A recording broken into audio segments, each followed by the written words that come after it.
Good morning, everyone, and welcome to the August 10th meeting of the Portland City Council. Would you please call the roll?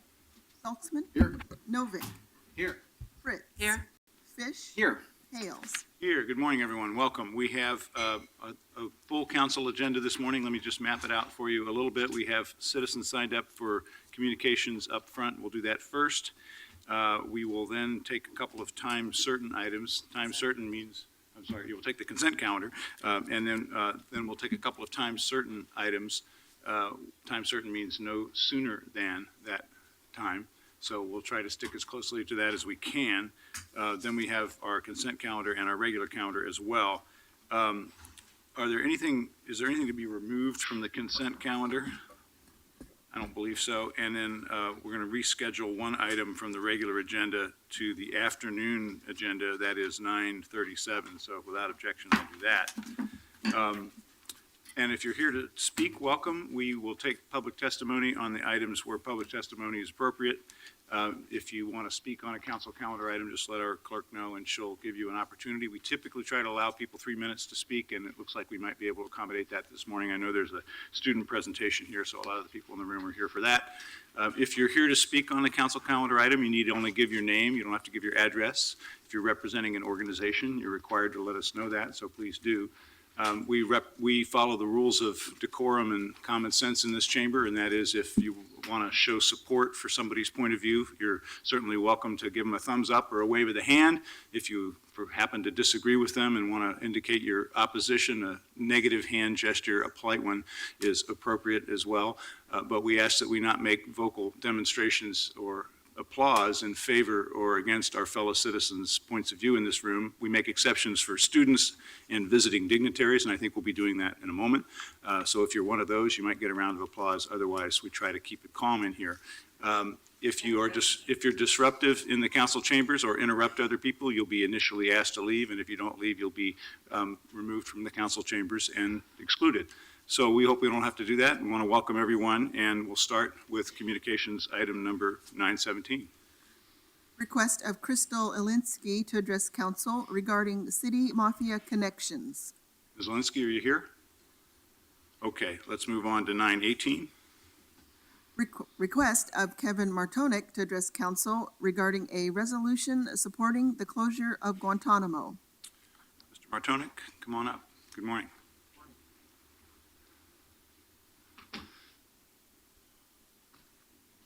Thank you for the opportunity to speak to the council today. I'm an associate member of Veterans for Peace, and but I'm going to work on this resolution that I have sent previously to the council, just as a concerned citizen. The prison at Guantanamo was opened in January 2002 by George W. Bush through executive order without Congress's approval. Nearly 800 people were imprisoned there, including children. Additionally, Bush made a declaration that these captured people were not prisoners of war, denying them the rights of the Geneva Conventions, forcing the U.S. into an era of illegal detention and torture. Very few, if any, of those imprisoned at Guantanamo have any charges against them. Convictions are often obtained through torture or bribery. More detainees have died at Guantanamo, 9, than have been convicted by military commissions, 8. Of the remaining 76 prisoners, only a handful are actually being tried in military commissions. Nearly every case that's been won at Guantanamo has later been overturned in federal court. They've managed 0 convictions that aren't guilty pleas in 15 years, not to mention the fact it also cost taxpayers $5.5 million per prisoner for 2015. That's $445 million a year to keep it open. As you know, our resolution in part supports the president's call to close Guantanamo, and it is modeled after those from other cities who have already passed such resolutions: Berkeley, California, Amherst, Massachusetts, and Leverett, Massachusetts. It is in Portland's best interest to join these other cities who have already passed such resolutions, because it falls in line with another resolution already passed by the city, resolution number 37172, reaching out to the Muslim, immigrant, and refugee communities. During the Muslim Educational Trust Community Center grand opening and at the City Council meeting on December 16, 2015, with the passage of Resolution 37172, the fact that the Japanese community was the first to reach out to the Muslim community after 9/11 was honored, since the Japanese community knew persecution from their internment in this country in the 1940s. We have an opportunity to speak out against another internment, the Muslim internment, that is taking place in Guantanamo. It may not be as large in numbers of people imprisoned, but though it is just as illegal, it is also worth considering what the next president will do with Guantanamo. Portland's reaching out to the Muslim, immigrant, and refugee communities is a great step in the right direction. However, for all of us to turn a blind eye to Guantanamo, where Muslims are illegally imprisoned and tortured, to let that slide without speaking out and standing up for human rights goes against our own values in every city of this country. This is one of many reasons why it is also an issue for every citizen in every city. Today, our country looks back on the World War II Japanese internment with regret. We are now living in similar circumstances with Guantanamo, where every citizen and every city can speak out against it by passing resolutions. To not do so is allow history to repeat itself. Thank you. Thank you very much. We appreciate you shining a light on this. Thank you.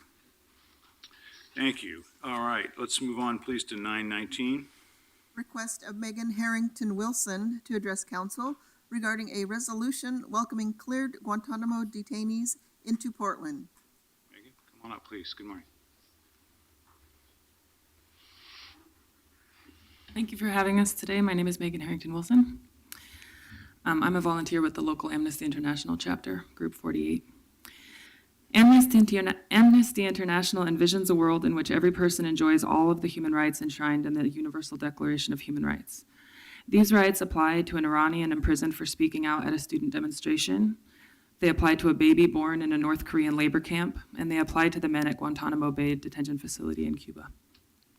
Most Amnesty International campaigns involve other countries, but at Guantanamo, human rights abuses are being committed by our own government in the name of our safety. I want to have a voice when my government violates international human rights law. Congress is not a vehicle for this human rights voice. Congress is speaking from a place of fear and ignorance. So I hope to find a less fearful voice locally here in Portland. This is a local issue for two reasons. One, we have seen time and again that national movement often only happens after states and municipalities show leadership. So as active citizenry, we must apply pressure where there is possibility of movement, and sometimes that's at the local level. Second, the difficulty of transferring detainees to third-party countries is cited as one of the major reasons that the facility can't be closed. But why would we ask other countries to take these detainees if we won't take that responsibility ourselves? There must be a brave, informed local voice welcoming these cleared for transfer detainees who have never been charged with a crime. National security agencies have unanimously approved these transfers. Portland should follow the lead of Berkeley, California, and the two cities in Massachusetts that have spoken with this voice. The Portland City Council made me proud with City Council Resolution 37172, passed in December, which expressed solidarity for Muslim, immigrant, and refugee communities.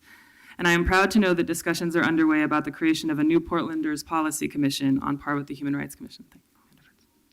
To close, I just want to share a few words from a former detainee. Fahad Ghazi, a detainee from Yemen finally released from Guantanamo earlier this year, once said, "I want to have the honor to speak out in my own voice and reach you directly, you who are thinking people. I want to say thank you for caring.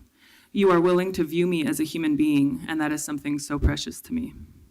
So, to you thinking people, thank you for hearing us out today. Our proposed resolution is supported by Amnesty International USA, 9/11 Families for Peaceful Tomorrows, ACLU of Oregon, Americans United for Palestinian Human Rights, Portland chapter, Oregon Physicians for Social Responsibility, Pacific Green Party, Women's International League for Peace and Freedom, Portland chapter, Veterans for Peace local chapter, and the Portland City Human Rights Commission. Thanks so much. Thank you very much. Thank you both. Okay, let's take item number 920, please. Request of Rhonda Meadows to address council regarding an exchange between a city worker and an African-American homeless man. Good morning. Good morning. Good morning, Mayor Hales and City Commissioners. My name is Rhonda Meadows. I have over 30 years of human resource management, and I've also founded two nonprofits in the city to support foster youth. I'm here to speak about an incident my daughter and I witnessed in Old Town on May 14th. In this case, I'm speaking on behalf of an African-American man with a mental disability who cannot speak for himself. On May 14th, my daughter and I were walking in Old Town on Broadway and Davis. Much of the road was coned off There's a lot of construction going on that day. So there were police officers, a lot of city employees working. As I walked on the curb with my daughter, we saw a city employee, a driver for a city truck, standing next to the passenger door, yelling in a very loud voice. I apologize for the profanity, but I'd like to convey the message as it was said. So I quote, "If you come near my fucking truck again, I'll knock your head off." After witnessing this behavior, I walked up to the city employee and asked him his name. He would not tell me his name. I told him that I would take his license number and the phone number on the truck. I told the city employee that what he said to the man was very offensive to me and my daughter. And I was there to stand up for a man who could not stand up for himself. I stood 5 feet from a homeless man that said not one word while describing my discontent of the employee's behavior. Right as I was leaving, the employee said, "I'm sorry you and your daughter had to hear that." What I wanted him to say was, "I'm sorry for my behavior." On May 18th, I called the number on the truck to report verbal violence and profanity that I witnessed from the city employee to a homeless man who appeared to struggle with a mental disability. I spoke to a man named Jonah and described the behavior and told him I wanted to talk to his employee supervisor. On May 19th, Bill Clark called me, left me a voicemail stating that he'd received my complaint. I have Bill Clark's voicemail still on my phone. This is what Bill said to me on my voicemail. "Somebody tried to jump into the city's truck. Not sure what your complaint is. He had no choice but to get the person not to do that." I called Bill back and got no response. On May 20th, I called Peter Warschicki, Bill's supervisor, and talked to Peter, told Peter about the incident. Peter called me back, told me to look into it. He called me back, and when he called me back, he said he did check with the employee about the incident, and he told me that the employee told him that the homeless man had a gun, and that was why he acted the way he did. I said to Peter, I was standing right next to the man, there was no gun, and I was a witness, as well as my daughter, to the incident. And I said, if he did have a gun, why didn't he call 911? And why wasn't there an investigation conducted, as I am a witness of the situation? Again, there were police officers half a block away. The city in Old Town was full of construction. There were a lot of people around. I called Peter back. Peter never asked Peter to call me back. Peter never called me back. I called Laura Hansen, who works for Commissioner Novick. Talked to Laura about the situation. Laura never called me back. On June 16th, June 20th, and June 28th, I emailed Laura Hansen requesting a meeting with Commissioner Novick. No response. On July 5th, I sent another email saying how appalled I was that the commissioner did not respond to my request to meet with him. I finally got an email back from Laura Hansen and Heidi Brown, the district attorney's office, stating that basically the situation was handled, it's confidential, that the city does care. She stated that the city conducts diversity and discrimination training. Mayor and city commissioners, this is not about diversity. This is about humanity. With all the violence in the world today, we need to hold our employees to a high standard of behavior. We need to teach and educate our employees about inclusion, about people with all classes, all disabilities, all abilities, all race, all gender. My question to you today is, Mayor and Commissioners, Bill Clark seems to think the verbal violence and abuse is acceptable behavior in dealing with people with mental disabilities. I do not. I'm going to ask you to wrap up. We gave you a lot of extra time. I have one last 'cause question. I wanted to What give you a types of chance to put training this out are you there. providing city employees to understand inclusion? Yeah, thank you. I appreciate you doing this, and obviously, we need to hear complaints directly, and that's one of the reasons why we do this. So thank you for doing that. Obviously, there will be follow-up to you. Thank you. Thank you. The other thing I just want to say is that I appreciate Commissioner Saltzman, who always takes my call and makes time for me to talk about our foster youth. So thank you, Commissioner. Thank you very much. Okay, I see Ms. Zielinski arrived, so come on up, Crystal. You've got time on the calendar day. 9:17. Mayor and Commissioner. I'm sorry, let me read let her it. read it, Request of sorry. Crystal Alinsky to address council regarding our city mafia connections. Good morning. Good morning. Thank you so much, Mayor and councilors, for letting me speak. The commute is just getting worse and worse. But I brought you these. Basically, I'm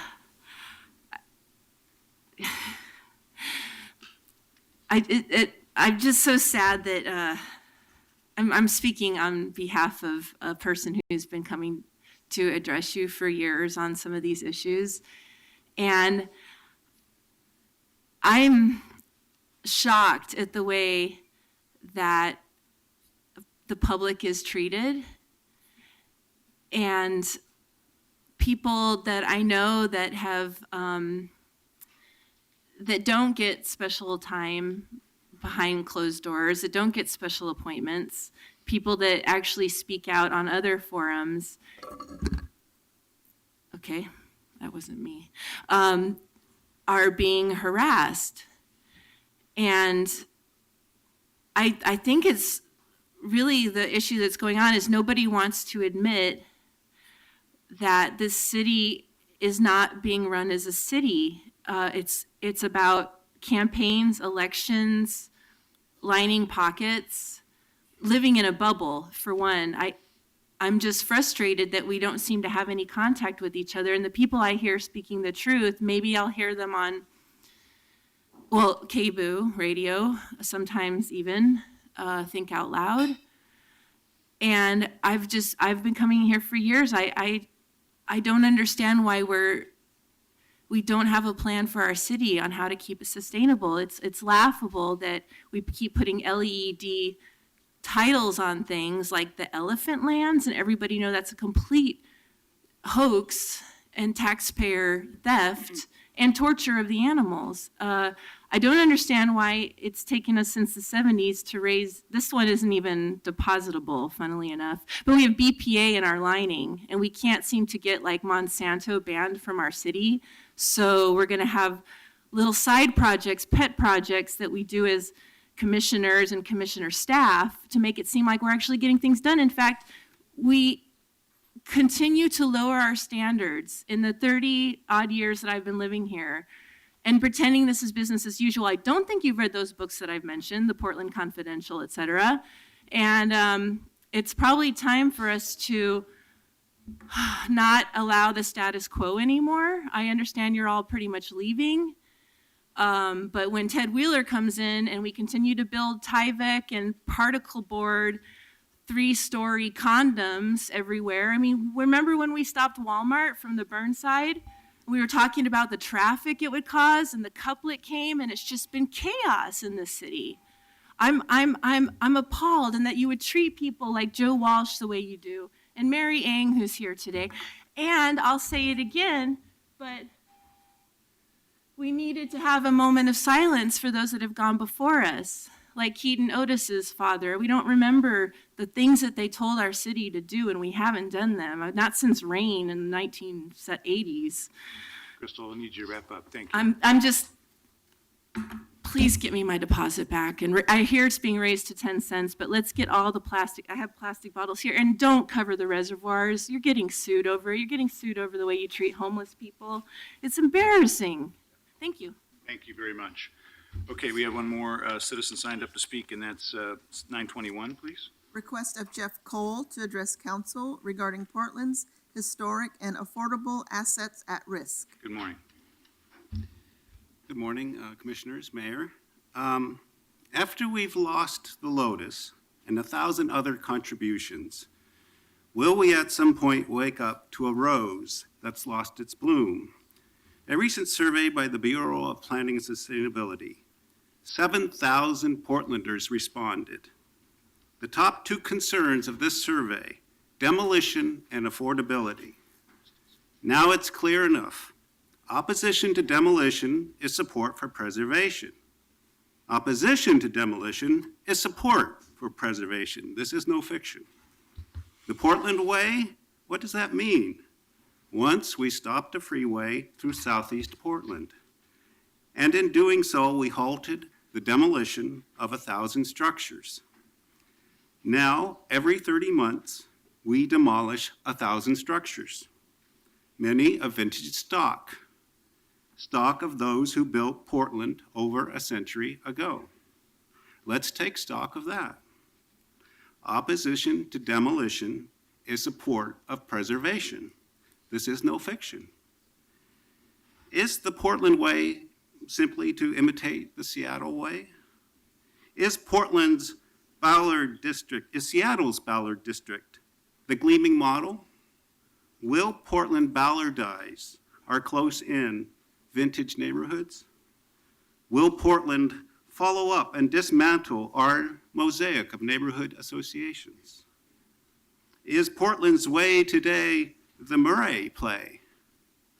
I jest, of course, still the gist. Opposition to demolition is support for preservation. Recognizing this is no fiction, recognizing that new construction is never affordable in today's housing market. So today I submit a proposal that marries preservation and affordability. Community land trusts are the backbone of this effort. Community land trusts are the path towards permanent, long-term affordable housing. Community land trusts can buy existing single-family homes, build new ADUs on these lots, and preserve them as affordable housing for decades to come. The details of this proposal are with you now. Not time to go into the specific details in this amount of time, but I urge you, let's do this. Let's make this the next Portland way. Let's once again become the leader in planning. And this is no fiction. Thank you. Thank you. Hope you do provide us with the details, because we only have a couple of community land trusts in Portland, and maybe we should have some more. Thank you very much. Okay, we want to thank those folks for being here this morning. We're going to move on shortly into the rest of our agenda, including the consent calendar. But first, I want to welcome a group of 15 high school students from across Africa. As I mentioned, we do welcome visiting dignitaries and students, and these folks are both. They're in Portland for a leadership exchange program on social entrepreneurism and entrepreneurship and volunteerism. I'll get that out. Their visit is sponsored by the United States State Department's Pan-Africa Youth Leadership Program, which aims to develop a network of young adults with strong leadership skills, an understanding of participatory democracy, here we are, and a commitment to fostering mutual understanding between different ethnic, religious, and national groups. So would you please stand, students, and let's welcome them to Portland. Welcome to Portland. Thank you for coming.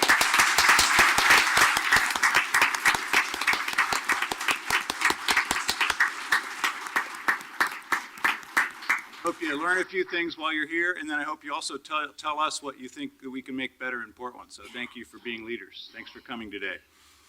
Okay, let's move to the consent calendar. Again, I don't think we have anything withdrawn from it, so let's take a vote, please, on the consent calendar as printed. Saltzman? Aye. Novick? Aye. Fritz? Aye. Fish? Aye. Hales? Aye. Okay, let's see, it is 9:45. Are we ready with the student presentation, Rachel? We are, okay. So we'll move ahead, please, with item number 922. Screening of student films from the Media Institute for Social Change Summer Program. Well, good morning and welcome. We're going to have a presentation here of student films. I'm not sure who's kicking it off. So come on up and let us know about your project, and we're looking forward to seeing your work. Good morning, council members. Good morning. My name is Pilar Curtis. I'm from Arlington, Virginia, and will be a senior this fall at Virginia Commonwealth University. This past April, I applied to the Media Institute for Social Change. As an aspiring journalist, I wanted to become a better storyteller. But the skill set I'll be leaving Portland with goes beyond storytelling. The 12 students in the summer program are passionate about social justice, and the Media Institute has given us the opportunity to make a social impact through our documentary films. We're screening 2 this morning, but all 6 documentaries are screening tonight at the Shout House in Southeast Portland. The films cover a wide range of topics. One focuses on Portland's first female Black cop. Another addresses income inequality as it follows a traveling jukebox. I'm proud of the work my peers and I have produced because each story is thought-provoking. Filmmakers who focus on issues of social justice can be change makers. I don't think we're so different from lawmakers. You are elected to create laws that improve the lives of Portlanders. We want to create change as well, but through a different medium. I hope our documentaries on Portland-related issues will spark a conversation about the soul of the city and raise awareness about the needs of its people. Thank you. Thank you. Good morning. And my name is Dylan Walker. I am from a small town in southern Missouri, but I go to college at St. Olaf College in Northfield, Minnesota. I'm a junior there, majoring in classics with concentrations in film studies and women's and gender studies. And I, along with Pilar Curtis, directed Please Play Me, the film you are about to see. On one level, Please Play Me tells the story of Piano Push Play and the pianos that puts around Portland every summer. But on a deeper level, it also tells a story of the importance of arts access to Portlanders. Now, before we were making this film, I couldn't help but wonder how putting a piano on a street corner could cause social change. But then Pilar and I went to the streets. We spent hours talking to pianists. We talked to everyone from the founder of Piano Push Play herself to Commissioner Fish. And through all these interviews, we learned just how much arts access means to Portlanders. And we hope that you remember this as you watch our film and also have a greater appreciation for the pianos in your backyard. Thank you.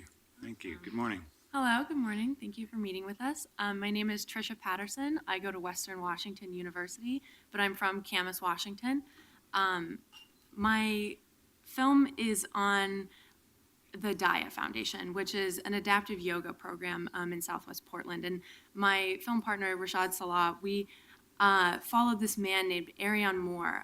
He has a condition called scleroderma, and it's a very serious degenerative disease. And the story, Arion's story, is important to tell because it speaks to the strength and the perseverance that Arion has. And maybe through telling his story, we can inspire others who have this type of condition or similar conditions to keep fighting and keep seeking help. And I think the film really speaks for itself, but I just thought I would preface it a little bit. Great. Thank you all for introducing these films, and I think Yeah. Carlos got them queued up so we can all watch them. I don't have to press it right here. Okay, you do, apparently. Okay, there we go. It's probably a good thing I'm not healthy, because if I go back on the court, it's gonna be bad for everybody. Like you get back and Oh, I just dominate on the court.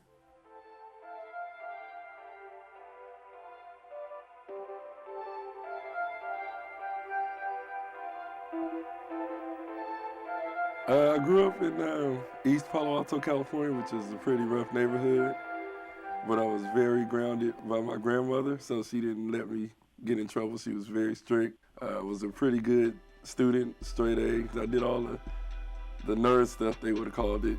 Played sports a lot. Basketball became my main focus, and math. I loved math at the time, and then transferred to Southern Oregon University. Some gymnasiums, the fans would call me Snoop Dogg because he's tall and skinny and I would wear braids. So every time we played University of Oregon, and every time I touched the ball, the crowd would raise their arms and say Snoop, and then whether I passed or shot it, they'd say Dog. A year after college, I got diagnosed with an autoimmune disease called scleroderma. Sclero means hardening and tightening. Derma means skin. So they call it that because that's when you recognize, that's when you can see something's wrong. Scleroderma is usually middle-aged women's disease is what they used to call it, but you're rare if you're a male, you're rare if you're in your early 20s, which I was, and then if you're African-American or East Indian, those are like your higher mortality rates. And so, as in hockey, it was the hat trick. The disease progressed to where I'm 6'6", and I dropped to 120 pounds. Had acid reflux, which makes it hard to eat. Vitiligo, which is pigment loss. And you can see with my hands, so the skin was tightening so much, they were balling into a fist. I remember, the first symptoms was I couldn't palm a basketball anymore. I couldn't hold a cup of coffee. My friends were calling me a ventriloquist. I mean, I was like this, couldn't move. and I can't raise my arms because the shoulders got too tight. Can't straighten my arms because they got too tight.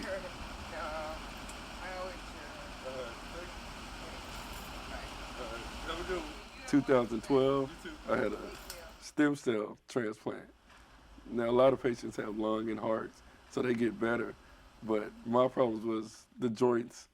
I had already contracted so bad, a lot of ligament, scar tissue, and tendon damage, which is not autoimmune, of course, so they can't reverse that.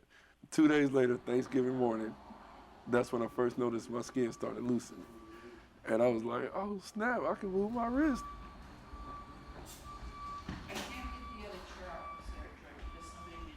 In June, I found the Dyer Foundation and wheelchair-based yoga, since I can't stand up or get to the ground easily. And they've been very accommodating.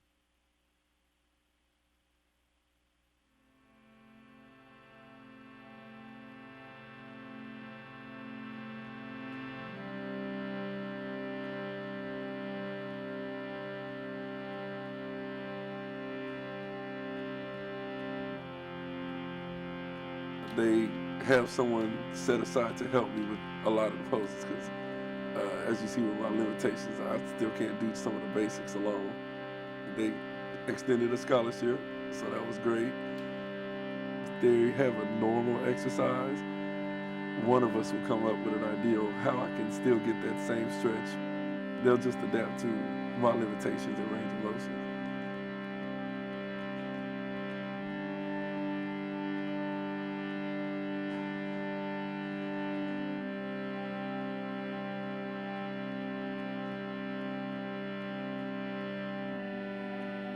I know that he is a very hard-working man and very dedicated to trying to better his situation. That he's got such an amazing spirit.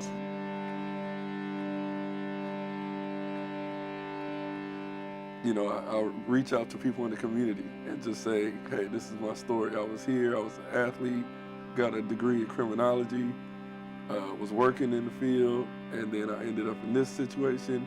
Now I'm trying to get back.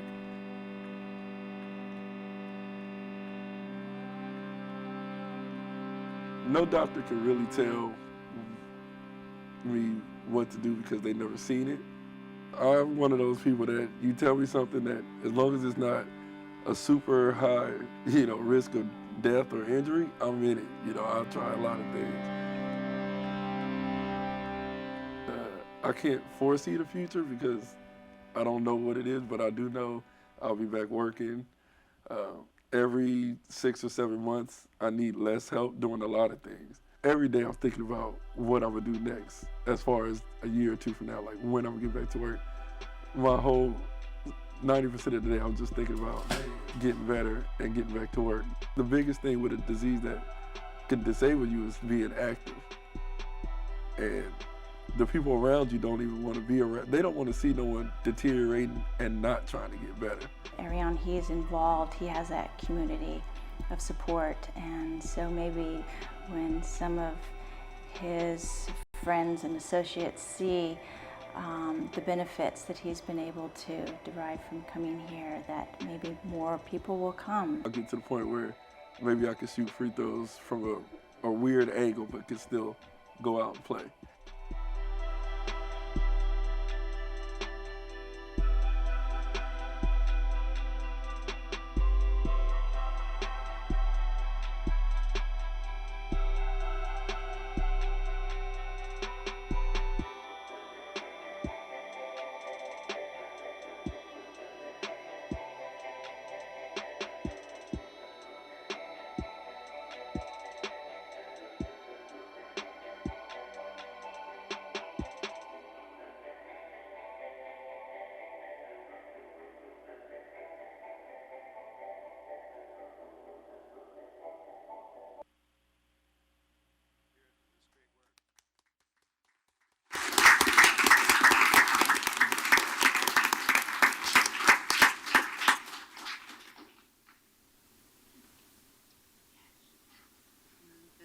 Is Please Play Me.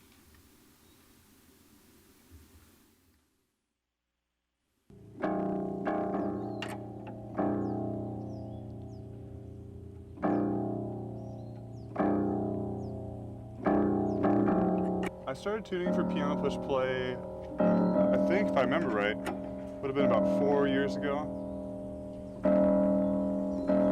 And at the time, there were only 3 pianos, and I was only responsible for tuning one of them, and now there's 20 of them.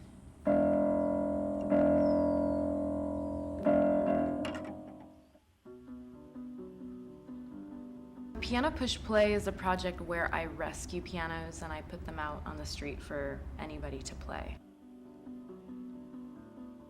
The only time you really see classical music or lots of keyboard piano music is in a concert hall or in a recital hall or in a piano store, and I just wanted to bring that music to the street. I was stumbling along and I saw these beautiful pianos in strange places, and the sign said, go ahead and sit down and play. And I thought, wonderful, you know, since I can't carry one in my back pocket and I couldn't afford one, it was nice to see them out and about, yeah, the pianos. I think it's really important for people to have access because, like I've seen time and time again, there's so many more people out there that find something through playing this, you know, and it's not just people that are trained classically. There's all kinds of people that sit down and really gracefully just play around, you know, and are obviously getting something from creating music with this instrument. Music is something that kind of really taps into a release for people, I think. Oh, I think music is so important in your life. It just brings so much joy. It's a calmer, and it's a form of creativity, and it just it's wonderful.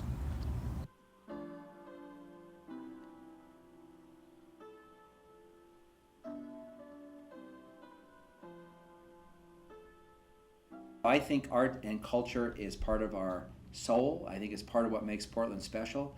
And it's the reason why I think we have to always do more and not take it for granted. So if we believe that art is for the people, and if what we want to do is democratize the arts, then we have to make sure that there are few barriers to experiencing art and culture. I'd feel sad if I didn't have these pianos to play, you know. They mean an awful lot to me. I call them my girls. This is, I think, about the third or fourth time this one in particular has gotten tuned because it gets used for so many different performances. Start in late June, go to late August. It's about 2 months.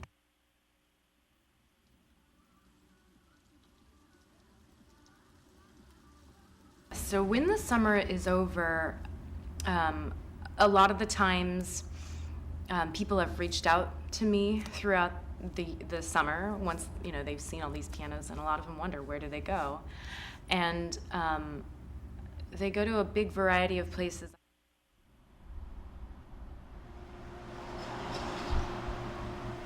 So when I started at ADX, Megan and Piano Push Play already had a piano in the space. And so I met Megan as she would come in and help the piano tuned, and we would have people come in off the streets and play the piano. Music provides access to music to people who otherwise might not have access to those types of equipment. The heart of ADX was to provide access to tools that people couldn't otherwise afford. Megan's done that with music through her piano, so it was it made sense as a synergy.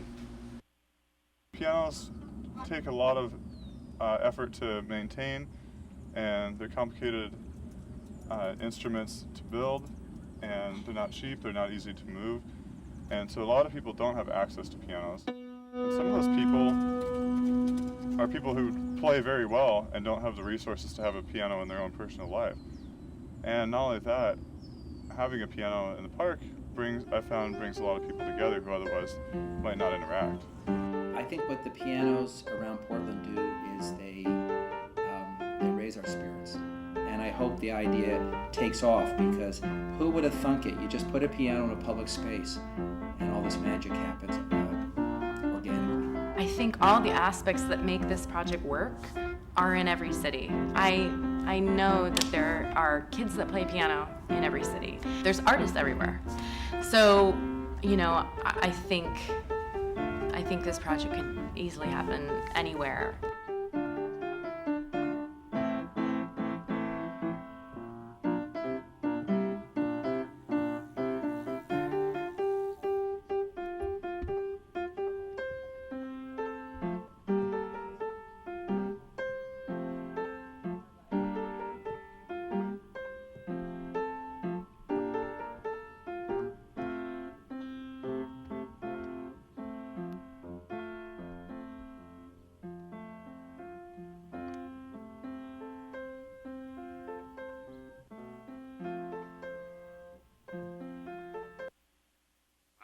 Excellent work.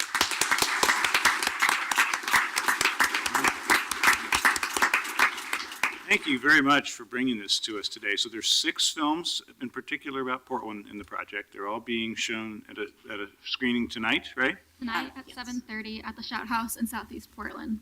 So I want to make a request, Commissioner Fish, if we could do this, and that is, I can't be there tonight, but I'd like to see the other 4 as well. Could we schedule one of those for each city council meeting over the next few weeks, or otherwise bring them back here as well as get them out in the community? Because these 2, if they're wonderful, and I'd love to see the rest. So if we could enlighten this chamber with the rest of them, it would be a good thing. I'm sure we could, but a lot of the students are going back to Yeah. wherever they came from. We definitely can. Okay. Yeah, we Figure can it screen out. them, it's just they won't Well, be. my point is not just that I want to indulge us, but I'd love to see I'd love to have a lot of people in Portland see them, because those 2 are wonderful. Sure, So, yeah. Great work. Mayor, Thank we'll work on that with the organization. And can I just clarify something? These are works of art. They're made by you, and there's a host organization. Do we have permission to put them on our website so that people can view them? Work on that, too. Bill says yes. Thank you. We'll give appropriate credit, of course, but it's great work. And film really can move hearts and minds and tell stories, and obviously you're learning how to do that extremely well. Thank you very much. Thank you very much. Let's hear it again for these students. Good work. Thank you. Okay, we're going to have trouble equaling that in future council meetings. That's great work. All right, we're going to move on to the next sets of items, which includes item 923. And I want to, in a moment, get 923 and 924 read together. I understand we have 59 people signed up to speak on these items, and we also have some folks with disabilities and childcare needs, so we're going to try to manage the testimony. I want to ask that people compress their comments to 2 minutes each instead of 3, just so we can make sure we hear everybody. So be planning on that, if you would, please. And then, Carla, why don't you read both items? 923, authorized lease of Terminal 1 from the Bureau of Environmental Services to the Portland Housing Bureau for use as a temporary mass shelter.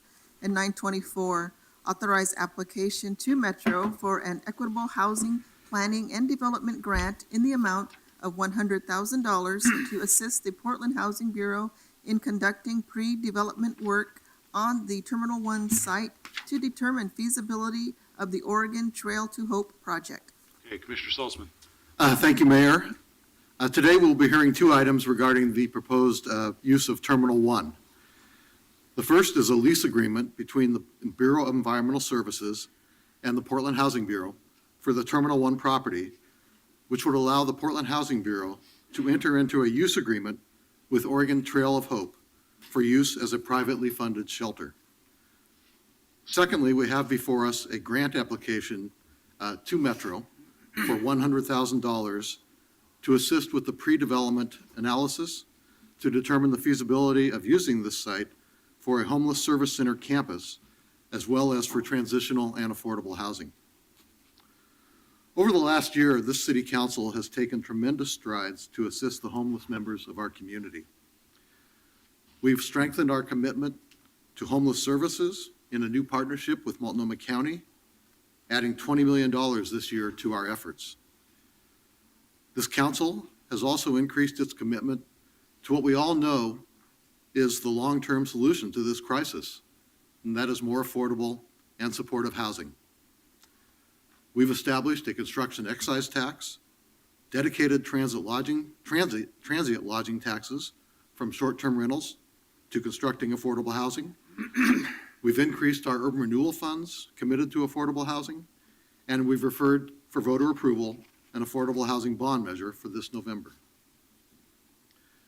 When the city and the county originally created the Home for Everyone Coordinating Committee, we had aspirations of being able to engage the private sector in a meaningful way in helping to solve this humanitarian crisis of homelessness in our community. And today, we have that opportunity, that promise of commitment from a prominent local developer, Mr. Homer Williams. Today, we can take the first step toward achieving what I believe can be an opportunity to truly change the landscape in terms of getting people experiencing homelessness permanently housed by tapping into private sector resources. The use of Terminal 1 as a privately funded shelter is the start to that relationship. The resolution today provides the use of the site for a temporary shelter for up to 6 months, utilizing a vacant city-owned property. It will allow hundreds of people experiencing homelessness the option to sleep in safety and security, indoors, with access to bathrooms, showers, and facilities. In our work with the county, Multnomah County, through the Home for Everyone Coordinating Council, we have added 475 shelter options, but we still have more than 1,000 people literally sleeping on our streets and in our parks. And this temporary shelter would be in place by the time the weather changes. Winter is just around the corner. So it will allow more of our fellow Portlanders a safe, warm, and dry place to rest for the night. To speak on these items, we have one invited panel, and that is our Housing Bureau Director, Kurt Krieger, and we have Homer Williams and Don Mazziotti of Oregon Trail of Hope. So if the three of you would come on up. Let's take the panel, and then I think Commissioner Fish has some comments. Well, I have some opening remarks, Mayor. Let's do that first, I please. have Let's some do- amendments to put on the table. Let's and hear, then I have let's hear from invited council guests to members. follow. Okay, let's hear from council members, and then we'll take the panel. So go ahead, Commissioner Fish. Thank you very much, Mayor and colleagues. In 2014, the council declared Terminal 1 North surplus and directed the Bureau of Environmental Services to sell it for, quote, the best price, terms, and conditions available, end quote. Since then, staff have done a huge amount of work preparing lot adjustments, securing a broker, and getting the property to market. Today, Terminal 1 is open for bids, and we are in a very hot market. A 14-acre prime industrial site like T1 is scarce and is subject to very stringent protections. Now, the actions taken by the council to date should be good news for our ratepayers, who are poised to benefit from the sale, as the proceeds will be used to help stabilize rates. The resolution before us proposes to undo that work, and then some. It is one of the many reasons I cannot support it. Now, supporters today will argue that the action proposed is not significant, that it only provides the developer with an option on the land so he can work out the details of the proposal. Frankly, in my 8 years on the council, I can't recall any precedent for an action like this. And let's be clear, there is no plan, there is no funding, there has been no public process, and there has been no due diligence of either the proposed site or the plan. And yet we are poised to functionally approve a sole source development agreement on one of the most sought after industrial sites in the city for a proposal that has been barely sketched out on the back of a cocktail napkin. So what's the harm? In my view, this proposed action will gamble with the health and safety of the most vulnerable people in our community, undercut the fragile trust we have built with our ratepayers, and risk future litigation, signal that the comprehensive plan is not worth the paper it's printed on, affirm that middle-income jobs in our community don't matter, and tell our community that a well-connected developer can march into City Hall, cut to the head of the line, and change the rules, no matter how sketchy the idea. Now, I'm not the only one who disagrees with this proposal. The idea has united a broad coalition of labor, environmentalists, editorial boards, business organizations and leaders, housing advocates, neighborhood leaders, and our independent oversight bodies, the Portland Utility Board and the Citizens Utility Board of Oregon. I have a colleague who's fond of matching council debates with show tunes. Today, the only reference I can think of is to the Broadway musical, Anything Goes. Mayor, I have a number of amendments that I would like placed on the table. Okay. And to those of you who are new to council, I am figuratively placing the amendments on the table. I am offering a package of amendments to both Commissioner Salzman's resolution and to his draft lease. I have circulated these amendments with my colleagues. They are interconnected, and it is my hope that they can be considered as a package. Mayor, I ask now that the package be placed on the table so that we can hear testimony on them. Okay, let's accept that Second. as a motion and put them on the table as a package. There may be interest in unbundling them later, but let's take them as a package. Now, Mayor, the amendments address a number of issues, and I'll just, in summary, I'll provide a shorthand so that people know what we're soliciting testimony on. The amendments address 4 issues: fair market rent, ratepayer liability, the terms of the lease, and notice requirements. First, the rent. We have a current valuation from a reputable commercial brokerage firm hired by the city to sell Terminal 1. We also have existing leases with commercial tenants who are paying more than $26,000 a month to occupy a portion of the site. Based on our calculations, the fair market rent for the full Terminal 1 site is $1.2 million a year. While Commissioner Salzman's resolution does not specify which part of the site the Portland Housing Bureau intends to lease, if the proposal is for the warehouse and the fenced asphalt yard, we estimate the fair market annual rent at approximately $1 million.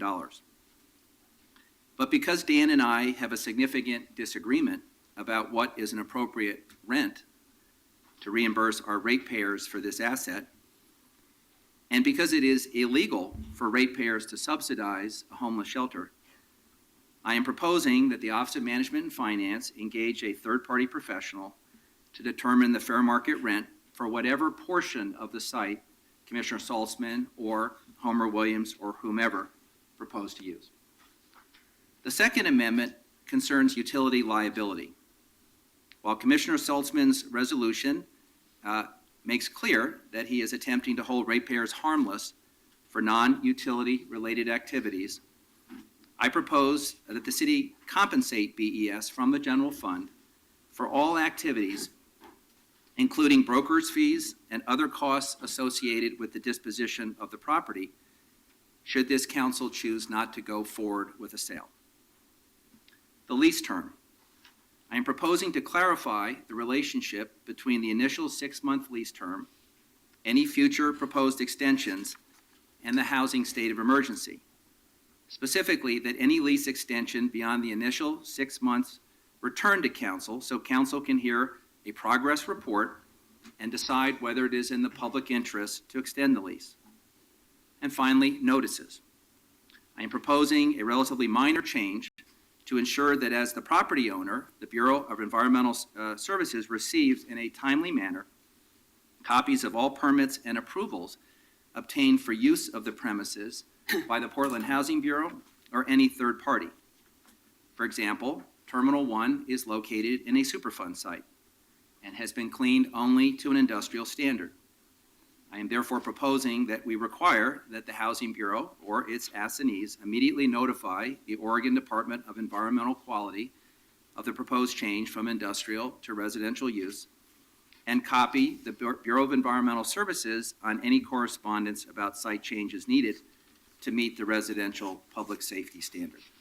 And Mayor, after Commissioner Salzman's panel, I've invited 4 people, a staffer from BES who is in charge of the property, a commercial broker who will testify in support of my amendment, and then as a courtesy, both the chairs of the pub and the Cub have asked to present testimony. Thank you. Other questions or comments or amendments? I'd like to offer a further amendment to Commissioner Fish's amendment, a final be it resolved. Be it further resolved that no general fund shall be spent on improvements or operations of the temporary shelter. I'll Is there second a that. second for that amendment? I'll second that. And then I have a question. By the way, I'll second that because in Commissioner Saltzman, your opening remarks, you said this would be a privately funded facility, and I think we should clarify that. So I have a clarifying question as to why the Portland Housing Bureau is doing this when we very recently said that the joint office was going to do all services for homeless people. The Housing Bureau is doing this because they are in the best position to be the lessee from the Bureau of Environmental Services rather than the joint office. Okay, other questions before we turn to the panel? All right, thank you all.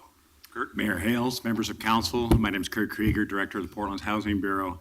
And today with me is Jennifer Chang, who can speak to the subordinate issue of the construction excise tax grant application to Oregon Metro. I might add that the grant itself is superfluous if the lease is not approved with or without conditions by council today.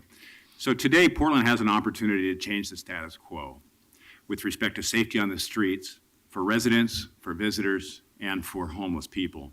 Today, the City Council has an opportunity to work with socially responsible investors to help solve an intractable homeless problem afflicting Portland.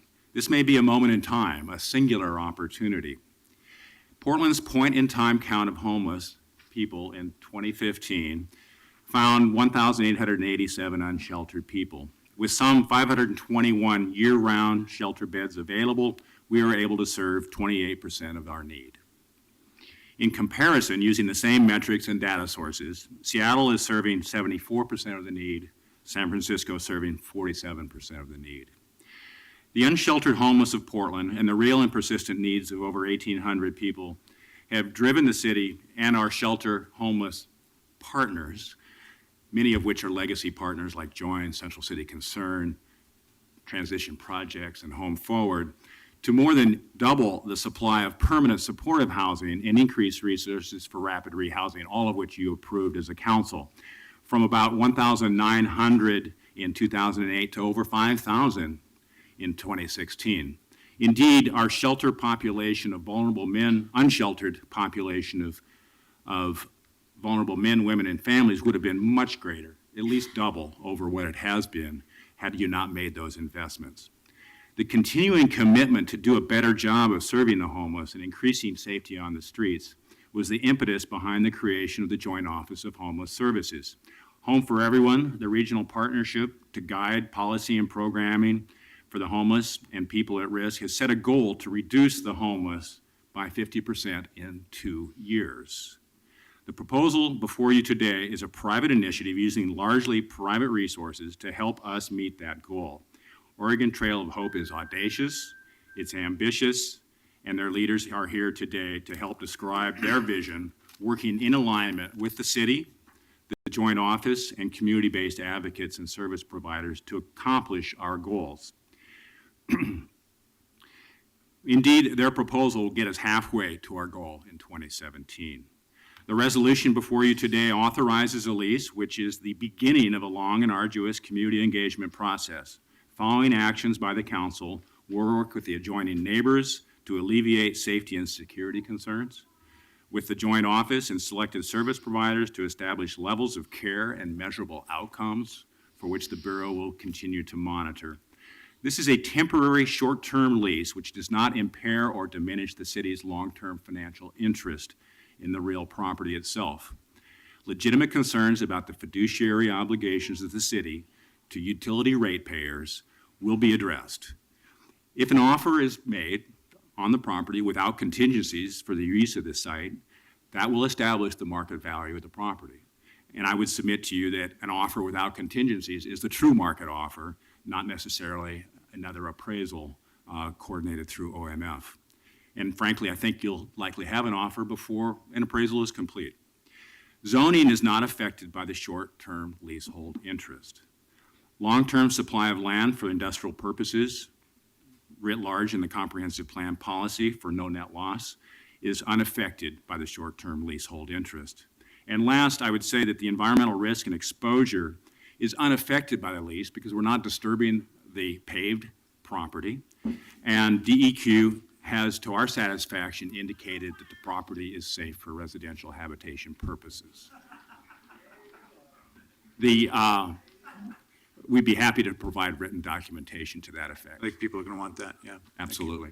So following that framing issue, I'm available to answer questions through the duration, and I think following is Homer Williams. Okay, thank you very much. Morning. Good morning, everybody. Let's put your name in the record, please. Homer Williams, Williams and Dane.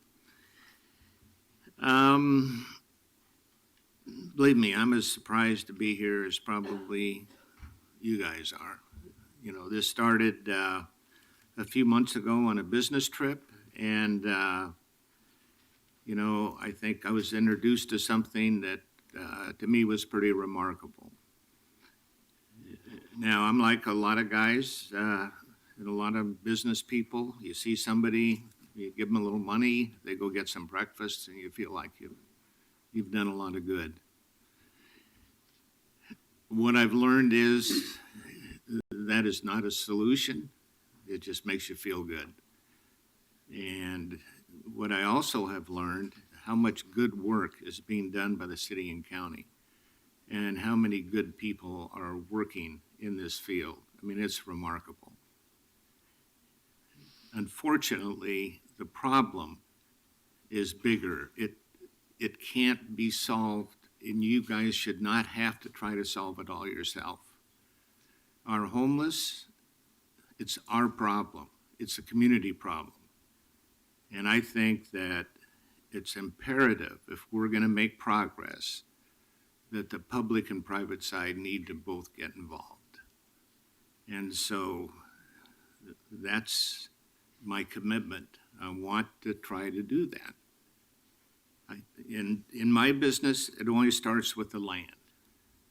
You don't hire an architect, you don't make a plan, you don't do anything until you got a piece of land and you know what you're going to build on it. In this case, in order to do what I think is necessary, we have to have a significant piece of property. It needs to be close to the city. And I think Terminal 1 fits that bill very well. Now, may not be industrial jobs, but there will be jobs. But the important thing is that we all have to give a little bit. And we need to take this next step.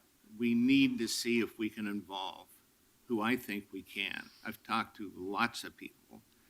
We've raised several $100,000 of cash, in-kind gifts, the Holman Company, 400 lockers, somebody to buy the beds, Northwest Critical Care Group, to man a medical facility, pro bono. So, you know, you break it down into pieces and you start chipping away at it. And that's what we propose to do. Great. Thank you very much. Mr. Mazziotti? Mayor, council members, good morning. Thank you for allowing me to speak. For the record, my name is Don Mazziotti, and I'm here to urge the council to approve without amendment the two proposals put forward by Commissioner Salzman on the subject of Terminal 1 and the use of that land and structure as a pilot shelter and service center to accommodate 400 houseless persons in Portland. I've been working with Homer, Dyke Dame, Matt Brown, and dozens of community organizations and leaders over the past 5 months seeking to develop the facilities necessary to accommodate 400 people of the more than 1,800 unsheltered persons in Portland tonight and into the winter. I have had the privilege of serving as Portland's Economic Development Director, as Chief Planner, Director of the Portland Development Commission. I mention this because during those many years of service, I was witness to the full range of challenges facing our community, as well as opportunities. And I can say without hesitation that the problem of houselessness and the very serious lack of affordable housing and the continuing rise in housing costs is by far the greatest human and humanitarian crisis that our community has faced. The proposals before you today will form 3 benchmarks for the city. Number 1, it will house and on a voluntary basis treat 400 unsheltered people who will become sheltered. 2, it will make a major dent in the magnitude of the houselessness problem that we currently face, as Kurt has pointed out, and it will provide the basis for our rediscovery of a public-private partnership of significant magnitude. And this last point is, I think, of great importance. Some of you are old enough to remember Louis Scherzer, Don Frisbee, Glenn Jackson, Dennis Lindsay, John Gray. These were people in the private sector who stepped up to challenges, who raised the money, committed the funds, and did the work necessary to do the great things that were done, have been done in Portland, and laid the groundwork for an incredible place. When compared to the compelling necessity to house the houseless on a site immediately bordering the Pearl District, people who need our attention, self-enhancement, and the ability to regain empowerment and management of their lives, seems to me should be our number 1 priority in the city. I entreat the council to adopt, in partnership with the county, a point of view which, to coin a phrase, is a city must be judged by the way it treats its houseless, those without homes or the means to regain the dignity, health, and shelter that most of us enjoy. Thank you. Thank you all very much. Questions for this panel? Here, I have a few questions, and I very much appreciate the presentation. I appreciate the motivation, but allow me to get into some of the details. Mr. Williams, the council directed me to sell Terminal 1 in the open market. We set up guidelines, and we have received offers. And as you know, I can't reveal those offers until the period for receiving offers ends. That's August 15th. But we will hear later from the commercial broker who's overseeing that process, and there's a very healthy market for this.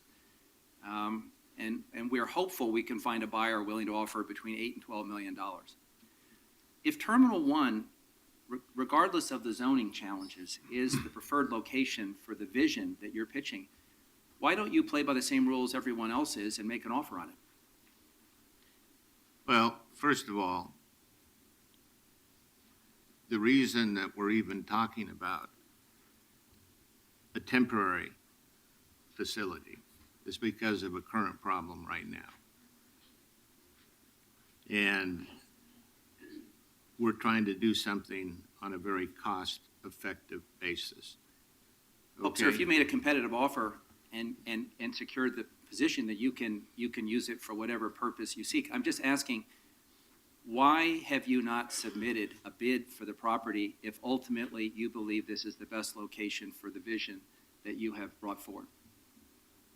I find it interesting you say that, since the reason that you don't want it is because of the jobs. So if you sell it to me, you don't get your jobs. In fairness, that's not my question. So you don't have to answer it, but it is currently for sale.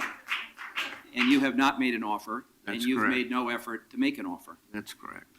My next question is, in a story in today's Oregonian, if I read your quote correctly, you indicate that Wapato might be a suitable location.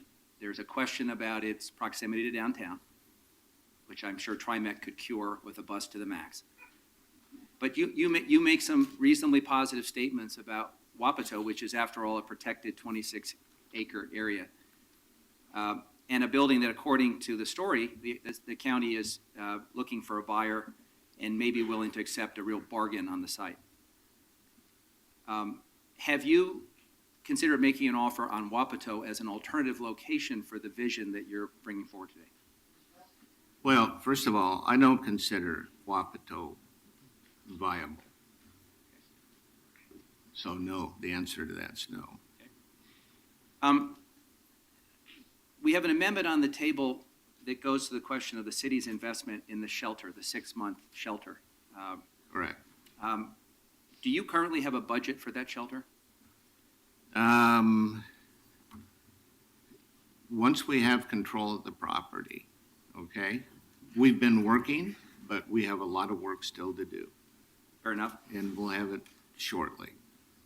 Director Krieger, I have received a thick folder of emails and letters from concerned citizens, and frankly, I don't remember the last time we had so much thoughtful communication on an issue. And we have a lot of people here today who want to testify.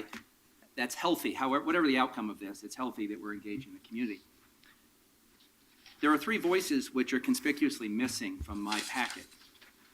They are an opinion offered by A Home for Everyone, which has an executive committee, the Joint Office for Homelessness, which we have tasked with actually overseeing our homeless services, and Chair Deborah Kafori, who has been taking the lead in our community on addressing homelessness and whose office the Joint Office resides. Do you have, or will we today during this presentation get an official position from Chair Kafori, the Joint Office, or A Home for Everyone? I can't speak for the 3. I would expect not. I would say this, that the goal has been set by the Home for Everyone Coordinating Board, of which the city has strong representation, and we are working in alignment with the Joint Office to satisfy that goal. There's nothing here that is inconsistent with their policy plans, and I would say that they have had an open and frank conversation with Mr. Williams and Brendan Finn, representing Commissioner Salzman's office, about how this intersects with their plans and procedures. I can also say that in my experience with the Oregon Trail for Hope consultant, as they were scoping this project out, I said there were 2 quid pro quos for me as the Housing Bureau Director, and I think it's important to tell you what those are. One, I said, this can't come at the expense of any other existing shelter program or operator. We have a series of carefully woven service providers, some of whom have been providing that service for over 20 years in this town. And this needs to be a value add over and above that level of service. And secondly, having worked in cities with large multi-service centers, such as Phoenix, which has a human service campus near the state capitol, they commingle families with single people in those facilities, as does San Antonio. And I said that it would be my considered recommendation not to do that, that to serve families in a separate location so that the issues of on-site management and service provision are better managed. So I think the Home for Everyone Coordinating Board is getting their head around this concept. And I think with those caveats, that this is not coming at the expense of any existing program, that they will ultimately get to a position of supporting this. One last question, gentlemen.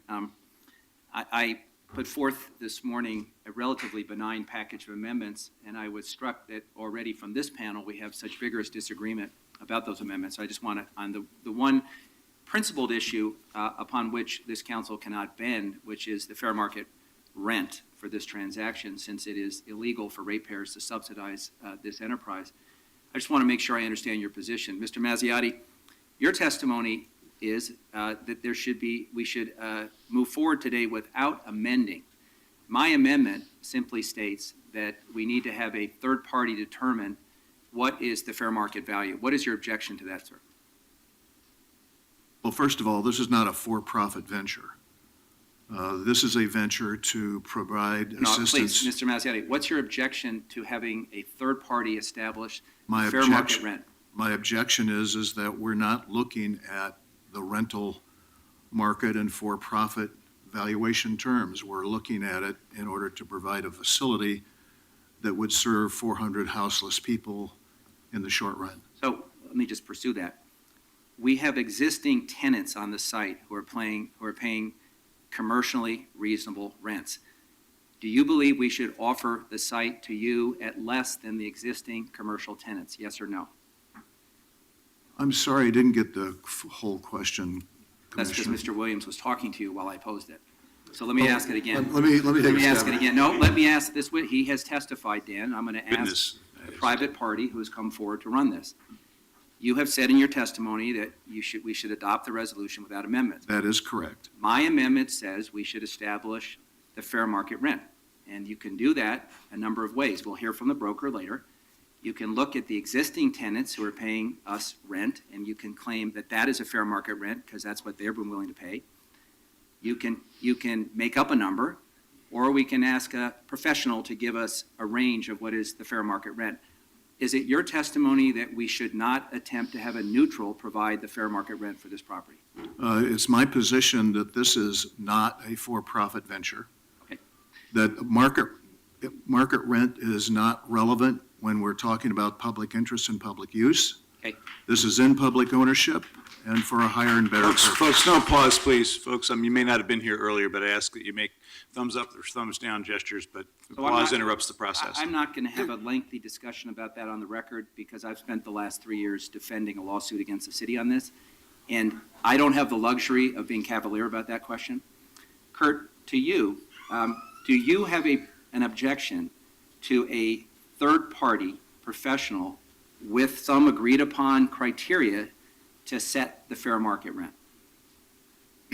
My experience with appraisals, especially for unique, one-of-a-kind properties, is that they are one opinion of value. And it would be an interesting exercise to go through. To me, the more relevant point, and I tried to frame it earlier, is that if you have an offer without contingencies for cash sale of the property, that will set your value, and that will likely be disclosed or available for public disclosure before an appraisal can be conducted. If you have consequently a lease without contingencies that is able to be disclosed publicly before an appraisal is done, that will establish a counterpoint value. So these are all bits of information that provide the council with a considered judgment. To me, the lease term is less important than the principle. Either you embrace the principle or you don't. The lease can be worked out. The use of the property, albeit temporary, can be in place while a sale is consummated, because the likely use, people buy buildings all the time with tenants in place, and this would likely be a condition similar to that. So what I will do when the commercial broker comes up in a little bit is I'll ask him to walk us through the existing leases, because we have existing leases with commercial tenants. And my view, and I don't think this is debatable, is that if we have to evict those tenants for another purpose, we can't accept less than they were offering for the property. Otherwise, by definition, the ratepayers will be subsidizing this activity. We'll debate that later. Thank you. So the determination of the proposed rent of $10,000 a month is based upon what this council approved earlier this year for Nike to lease the very same property for Tracktown USA. So that's, to me, a point-in-time determinant of the appropriate value, and that's what we're proposing to pay. And let's be clear on that, and I'm glad, Dan, you raised that. Before this property was placed on the market, this council determined on an interim basis that we should allow Nike to store a track there. And the city, that is through the mayor's office and the Bureau of Environmental Services, charged a fee commensurate with our costs, offsetting our staff costs. Because legally, since it wasn't on the market and it wasn't for sale, our legal advice was all we had to do was recoup our costs. Subsequently, we put the property on the market. We now have offers, and there has been a market price established. They are apples and oranges, and I think if this process was done in a collaborative way in which bureaus actually talk to each other, this could have been resolved a long time ago. I'm offering an amendment because in my view it would be illegal to offer a less than market rate to a private entity. And since I am the party who is charged with defending the city in a long-running lawsuit, I would expect that my colleagues would view that position sympathetically. Okay, further questions for this panel? Yes. First of all, Mr. Williams, I really appreciate your increased dedication to helping with the problem of homelessness. I remember September of 13, where we had a hearing in this chamber proposing to move Right to Dream 2 to Lot 7, and you and your company gave money so that we could find another place, and I appreciate that. My question is to the Housing Bureau. When we both brought the Lot 7 question to council and when we then brought the request to purchase a property on the east side for Right to Dream 2, in both of those cases, I had a zoning confirmation letter from the Bureau of Development Services indicating that the zoning was appropriate and that the use would be allowed. Have you asked for a zoning confirmation or any kind of input from Development Services to know whether this is even allowed? We've not sought a confirmation of zoning. The legal construct for this is the state of emergency. This is a 6-month lease, a temporary utilization of the property. So we're not impairing the zoning whatsoever. So when we passed the emergency declaration, we did waive the zoning code except for 33-296-040, which is the temporary activities part of the zoning code, and that forbids any permanent improvements for a temporary activity. So does this building currently have lighting, heating, bathroom facilities? There will be no permanent improvements made under this occupancy. All the improvements will be temporary.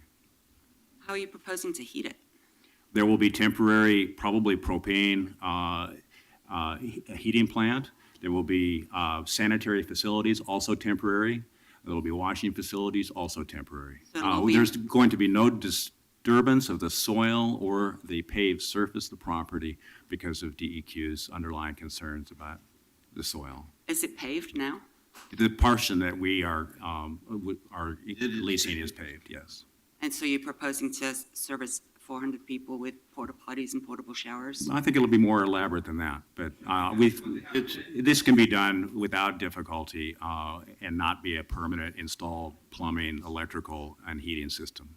Thank you. So my final question is to Commissioner Saltzman. Last week, I suggested a property that we had looked at for Right to Dream 2 that would be less rent, that the zoning would allow for a mass shelter. Did you look into that? Yes, we did, and all I can say is that the proposal before you today is the proposal that I'm supporting. I think we're going to hear a lot of testimony about looking elsewhere. It's easy to look elsewhere, and that process can in fact be endless, as the city has examined and scrutinized its own inventory of properties. The Portland Business Alliance has scrutinized the private sector inventory of properties, and we have not found anything that is as suitable as Terminal 1. Can I add a comment to that, Commissioner? Mayor, when you... Folks, I'm sorry, interruptions are not allowed. We do ask that you respect both the folks in the room who want to participate in this process and people up here by not interrupting. Go ahead, Commissioner. Mayor, I take very seriously the charge that in the area of addressing our housing crisis, collectively, our goal is not to get to no, but is to get to yes. And in fact, I'm proud of the fact this council has consistently done some innovative things, added new funding, and I'm proud to partner with Dan on many of the things he highlighted. I will say, though, that at least at the Bureau of Environmental Services, we are unaware of any process to identify any alternative location. And the one time, Mayor, we were asked by your office to identify a potential site for a short-term use. As you know, Director Jordan and I went out and found a place, and we are now working with your office. So perhaps, I understand Commissioner Saltzman's view that he thinks this is an appropriate site. I will just say that I'm unaware of any process to look at public or privately owned sites that might be appropriate. And so to sort of suggest that it's all or nothing here, I think is a little misleading if the city has not even undertaken a comprehensive analysis of land that can be either publicly owned or privately owned. And I'm aware of no barrier to us doing that other than a desire to tie this property up to do our due diligence after the fact. And if this resolution fails, or if it turns out in the next month, based on information done through a minimal due diligence, that it is not an appropriate site, I would hope the commissioner will come back to the council and ask us to authorize a process to look for an appropriate site. We have at least 2 years to find that site, because that's what Mr. Williams has said it's going to take to line up a plan and funding and other things. So let's not act like today is the only day we can address this. To my knowledge, we haven't even undertaken that process. And by the way, in that process, I would hope that homeless people are at the table guiding the decision-making, because I have yet to hear from a single person in the community who has said that they intend to move from outer southeast along a natural area to an unsafe industrial district for purposes of temporary shelter. And I hope we engage people in that conversation. Okay, other questions? Yes, Director Krieger, one of the objections that I've heard to this proposal is that many of the opponents are very skeptical that Mr. Williams or anybody else will actually be able to mobilize the resources to operate even a temporary shelter. It's my understanding that after this lease is approved, if it is approved, then you will be engaging in discussions with Mr. Williams and partners to verify that in fact those resources can be brought to bear. And if you conclude that Mr. Williams actually is not in the position to mobilize the resources to operate a shelter, then we could simply tear the lease up, because after all, it's a lease from one city bureau to another. That is correct. That is correct. Okay, other questions? Thank you very much. We obviously may have later questions if you're still here and available, but let's move to the next panel, please, and then we'll take public testimony. So Commissioner Fish, you have some particular folks you want to bring forward? Yes, Mayor, give me 1 sec. I'll get my sheet. Mayor and colleagues, I've invited 4 people. First, Kendra Smith and Janice Thompson. Kendra is, and Alan Warman. Alan and Kendra are co-chairs of the Portland Utility Board. We welcome you. And Janice Thompson is our liaison to the Citizens Utility Board of Oregon. Thank you all. There may or may not be another chair available if you want to pull up a 4th one, but if not, we can take these people in turn. So we'll do this panel, and then we have one other panel. Oh, we do have a spare chair. Okay, there we go. So Kendra will recognize you first. And good morning. Thank you, Commissioners. We'd like to thank you. My name is Kendra Smith, and I'm one of the co-chairs of the pub. We'd like to thank you for giving us the opportunity to weigh in on your debate regarding the disposition and possible lease of the Terminal 1 North property currently owned by BES. The pub has submitted a letter that articulates our recommendations regarding the timing and decision-making process surrounding the potential repurposing of this property.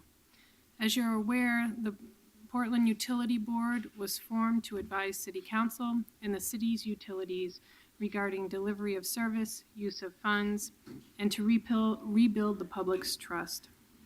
Unfortunately, the manner in which this resolution was brought forward represents an old way of doing business that the pub was commissioned to help avoid. We welcome the opportunity in the future to serve and advise the council regarding the use of utility assets before they reach this level of public debate. BES followed proper disposition procedures for Terminal 1 North and is actively accepting bids that will help the city to determine the property's fair market value in the next 5 days. This information will allow the city to evaluate bids and make an informed decision regarding the fair compensation to BES, regardless of its decision to sell or lease the property. The pub therefore recommends the City Council delay any decision regarding this resolution until there's an opportunity to review the bids after August 15th.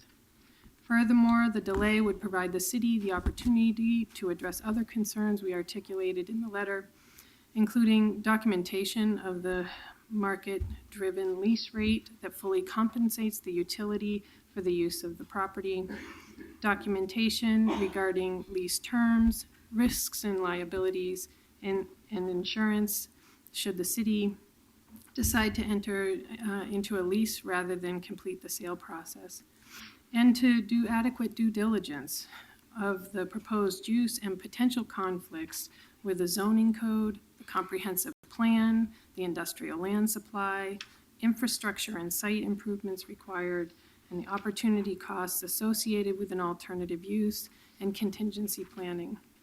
The pub welcomes the opportunity to review such information and, with public input, offer further advice to the council.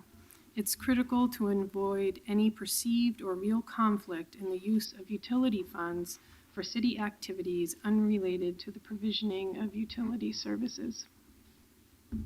Thank you. Good morning. Janice Thompson, Citizens Utility Board of Oregon. Janice, excuse me 1 sec. I think Alan has something to add. I'll stick with her. Excellent. My apologies. Better. I was- Right, Alan. Commissioner, I'm Alan Warman, co-chair of the pub. We really appreciate this issue that we have before us. This land is the wrong tool for addressing this issue. This land redirecting, repurposing is very similar to the Water Bureau.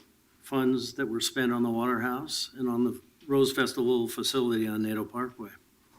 Also, this turmoil that we see to be in is decreasing the market value of this property.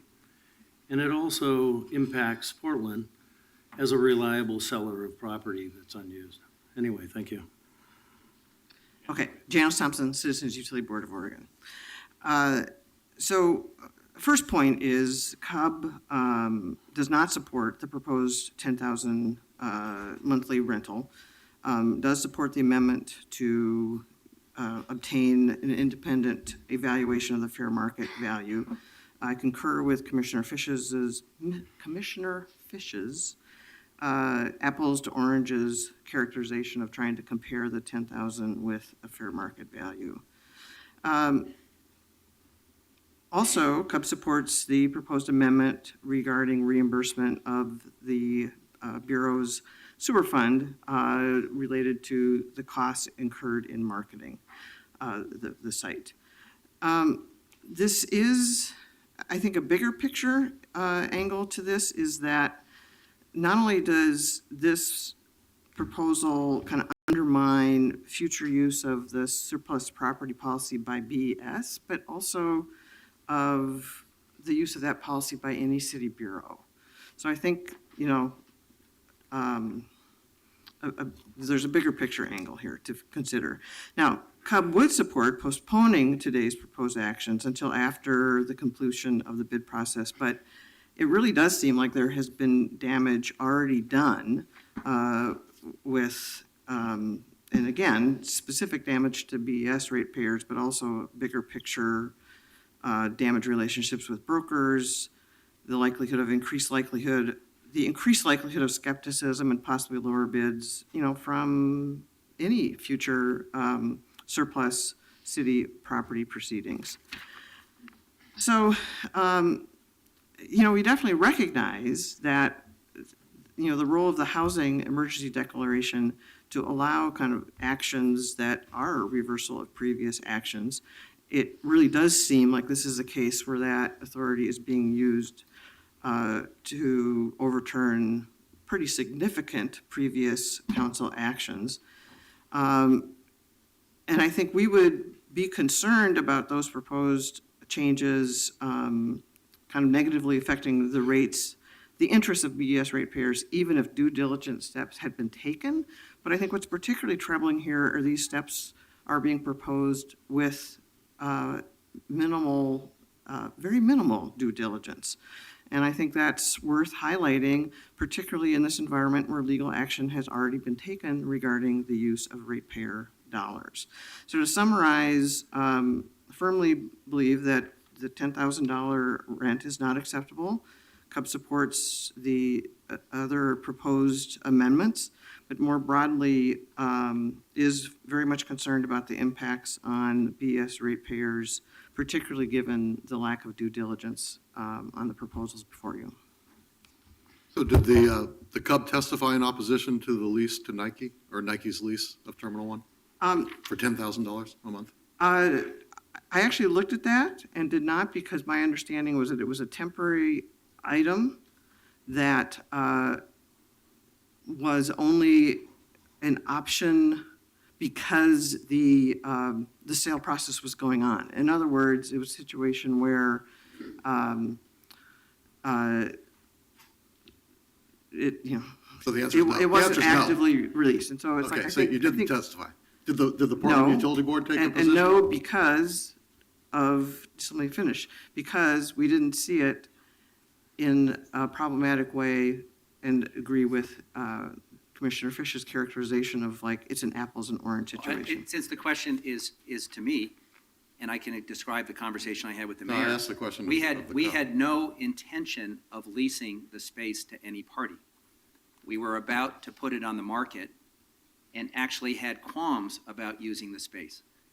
But because we had no intention of offering it to anybody, and therefore there was no commercial market for it, we agreed that for a 2 or 3 month period, we would simply recover our costs so that BES would be held harmless, but would not treat it as a commercial lease. Exactly. Since we were opposed to leasing it, and it was simply a convenience to a third party. Once the property was put on the market, and once the market established the price, then that set what the fair market price is, and they are apples and oranges. Right. So, no, I did not testify. That's why. Other questions? Thank you all very much. Did you have someone else, Commissioner? Yes, Mayor, and thank you all very much. You're welcome. Thank you. And the final group is Eli Callison, who is the property manager for the Bureau of Environmental Services, and Scott McLean, who is our broker from Colliers International, formerly known as Norris Beggs & Simpson. Gentlemen, thank you. Eli, there's a lot of people waiting to testify. So I'm going to ask you a very simple question. Could you just briefly describe the current state of the site and the existing leases on the property? All right. As mentioned before, the site's 14.5 acres. We have 2 leases currently active on the property. One is for 50,000 square feet of the building. We're getting 30 cents a square foot per month for that. They're also leasing a portion of the yard and paying 10 cents a square foot for the yard. So from that lease, we're making $19,000 a month. The second lease is strictly for yard space, 7,000 square feet, 10 cents a square foot. So we're getting $7,000 for that per month. So the total rent we're getting Is $26,000 per month. And what percentage of the site is currently being leased? I don't have the exact number, but I would guess somewhere around a quarter. Quarter of the site? Quarter of the site. Okay, and just to clarify, we'll leave it at that. Mr. McLean, thank you for being here. You are the professional broker who has been advising the city on the sale. Could you briefly tell us the status of the sale process? Yes, we put it on the market 45 days ago, got the information out to the community, and then started the process of touring groups through the property. We've toured approximately 18 groups through the site. Of those, I'm guessing about 14 will write offers, or at least have said that they're interested to the point of writing offers. This process that we're going through right now has slowed that down a little bit. We received a letter yesterday from a buyer that said that they're going to wait and see how this process finishes up before they're going to submit an offer. They didn't want to get involved in this discussion. The buyers range from, there's really 2 categories. There's users, and then there's developers. The users groups includes local breweries who want to expand. There's a greenhouse use that's non-cannabis that's looking at trying to bring organic farming kind of back to the city. There are large wholesale distribution warehouse uses. There's a movie and video production group that's very interested in the site. There are tile showrooms and showroom uses that are interested in taking advantage of the showroom uses that are expanding in Northwest Portland. There are about 6 developers that are very interested in the sites. Their uses range from artist space, makers spaces. One developer wants to build what's called incubator space for small businesses. There's really a very strong shortage of demand of small 5,000 square foot type spaces anywhere in the city. Developers are looking at making creative industrial space, kind of like what you're seeing in the Central East Side, where you're seeing advertising and other creative type companies expanding. So those are the developers that are looking at it. The process was going very well. We've got lots of interest, and we were expecting to get quite a few offers on the 15th. We still will see some offers, but I think the process has been hampered a little bit, waiting to see what happens here today. Thank you. Last question. Hey, no, Charles, no. Charles, you're going to be excluded. You can't interrupt. Stop, please. Go ahead, Commissioner. Mr. McLean, we have asked you before what you think the fair market rent for the space is. Could you tell the council if you've made a determination and what the basis of your opinion is? Yes, I did make a determination, and I think it's important to know that right now, Portland is at historic low vacancy rates. Colliers, who I'm working for now, has never seen vacancy rates as low as they currently are in the Portland area. So that's caused lease rates to increase pretty dramatically and really put a squeeze on space. So right now, the warehouse space, it's important to understand, it's an unheated warehouse shell. If it were heated, it would be leasing for about 50 to 55 cents a square foot. We're using a lease rate of 35 cents a square foot. We're currently getting 30 cents from the tenant who's occupying it now. So conservatively, 35 cents is what I use for the warehouse shell. It's 96,000 square feet. The yard space, and when you lease warehouse space, you typically allow the tenant to have some outdoor yard area with it so that their building is not just on its footprint, it has some outdoor space. So of the 14 and a half acres, we've attributed 14 acres to the warehouse that you would get as part of your lease rate. 4 and a half acres, excuse me, thanks. 4.5 acres to the warehouse. The remaining 10 acres, we've used the market lease rate of 10 cents a square foot, which is, I think, probably conservative for fenced, paved yard area, as well located as this site is.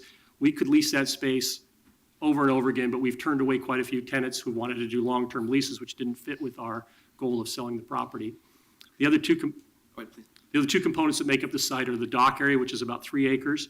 There are some load capacity limits on that, and so I used 5 cents a square foot for that.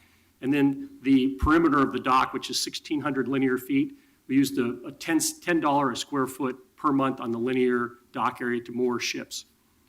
Sir, under your current agreement with the city, are you being paid a commission or an hourly rate? I am going to be paid a flat fee upon the sale of the property. And the flat fee doesn't turn on the ultimate price? It does not. Okay. And that was for the benefit of our friend. And I want to be clear, sir. We retained your services to find a buyer. You have performed admirably. We are still hopeful we get offers on the 15th. We did hear from a buyer yesterday that has pulled back because of the uncertainty about the ownership of the space. And I have 2 amendments that would impact you. One is to ensure that your fee is compensated out of the general fund, because if we're not allowed to proceed with the sale, then the entire process served no ratepayer interest. And second, I have proposed that we use a third party to establish the fair market rent, and that's because Commissioner Saltzman has put a number on the table. You, as the professional broker, have put a number on the table. And normally in these circumstances, rather than argue numbers, we ask someone who is independent of the entire process to give us an opinion. And that's what my amendment would do. Thank you. Okay, I've got some questions. This may have been covered, and I may have missed it. I was out of the council chambers for a moment. But it's context that I think we need to think about the real estate part of this piece, and that is, when did the city buy this property and for how much? The city bought the property in 2006 for $6.5 million. Okay, and how many times have we leased it? Because we bought it for the combined sewer overflow project. We bought it for the combined sewer We worked on the overflow. property ourselves because we had to be there. That's why we bought it. And then it became surplus when the project was done, right? That's correct. Yeah. At this point, Sorry, it didn't become surplus until the council directed. Well, it okay, was I'm sorry. surplus. It became unused when we got done. No, it only became, that's an important term. Yeah. You used surplus. Yeah, I get it. I understand the distinction. 2014 was when the council declared it to be surplus and directed it be sold for the best available price. I understand that, but how many times have we leased it and for how much? at this point, I would say we leased it about 3 times. We've gotten 2 leases for the yard at 10 cents a square foot, 1 lease for the building at 30 cents a square foot. And That was the World Indoor Track and Field Nike thing? No, and then there was Trackdown as a separate action. Okay. So aside from the lease questions, maybe let me ask the broker this question more directly. I think it's sort of an obvious question that a lot of us are weighing here, and that is, I've been involved in Portland real estate as a homeowner since, I think, 1980, when I bought my first house, a fixer-upper at 31st and Irving for $60,000. Like a lot of people, I have some real estate regrets, mostly about selling that house and in order to buy another one, instead of somehow figuring out how to hang on to it. But we couldn't, because we couldn't afford to do that. All of my real estate regrets involve property I didn't buy or property that I sold. Given what's going on in Portland real estate, would you expect this property to continue to rise aggressively in value over the next, say, year? I think Portland real estate will continue to rise in value. We don't know what interest rates are going to do. We don't know what the overall economy is going to do. We're starting to see some overbuilding on apartments, but I think in general, the industrial market will remain strong. Yeah, are you advising clients that they're likely to pay significantly more next year for properties that they're looking at today? No, probably conversely, we're thinking we're in a top of the market type situation. Really? Yeah. So you expect property values to level out at this point? We don't expect them to increase as dramatically as they have over the last couple of years. Okay, thank you. Other questions? Thank you both very much. Thank you, gentlemen. Okay, I think we are finally at the point where we can turn to public testimony, and I want to offer some mercy to folks with disabilities or small children who are here. So if we could show that courtesy and take those folks first, and then we'll take the rest of the list. Hello, good day. My name is Mary Eng, and I suffer from post-traumatic stress disorder from an abduction and assault. I thank you very kindly for not hurting me or bruising my wrists or my arms or compressing my wrist joints in pain manipulation like you did a few weeks ago. I want to say thank you to Nick Fish for his courageous work bringing up Anything Goes. It was one of my favorite musicals, and I will humbly offer to sing Anything Goes, and no, that's Secondhand Rose, hold on. In olden days, a glimpse of stocking with, but I really don't want to go there, but if we could get a stage show, get a real sort of off-Broadway thing at Terminal 1, I think it needs a more jazzy name, because it sounds like a Konzentrationslager, mein Herr. Und ich hatte deine Herr Kruger Freund gemacht. Herr ist, es ist all ein problematisches Problem. Weg. No, he's not really a Nazi. No, he's not. It was just a misunderstanding with that Jewish Oregonian reporter. And Mary Claire Buckley and I have held hands, and the co-op's going to be all right. And the homeless are going to be all right too, and nobody's going to die of hypothermia this winter, and no one's going to plant anything in my bag like a corkscrew. John Chandler? John Chandler, where are you? Where are you? No, I'd never had a corkscrew, and I don't drink. At 9:30 a.m., Charlie Hales, I don't know about you, but we have asked you to resign, and we shall ask it again. All 59 of us resign for the O'Day shooting, and resign for the failure of the homeless development racket crisis. Giveaway, buy-off, and I just love Nick Fish. I don't know if I agree with him. I think he's maybe too esoteric for my comprehension. But he's just very educated, and I would like to attend your meetings and not be escorted out by brutal men like Todd Engström, a massive, brutal man who needs to lose his strong and be an Eng like me, a peaceful Norwegian. Thank you. Good morning. Anyone else that would like to take that opportunity? Come on up.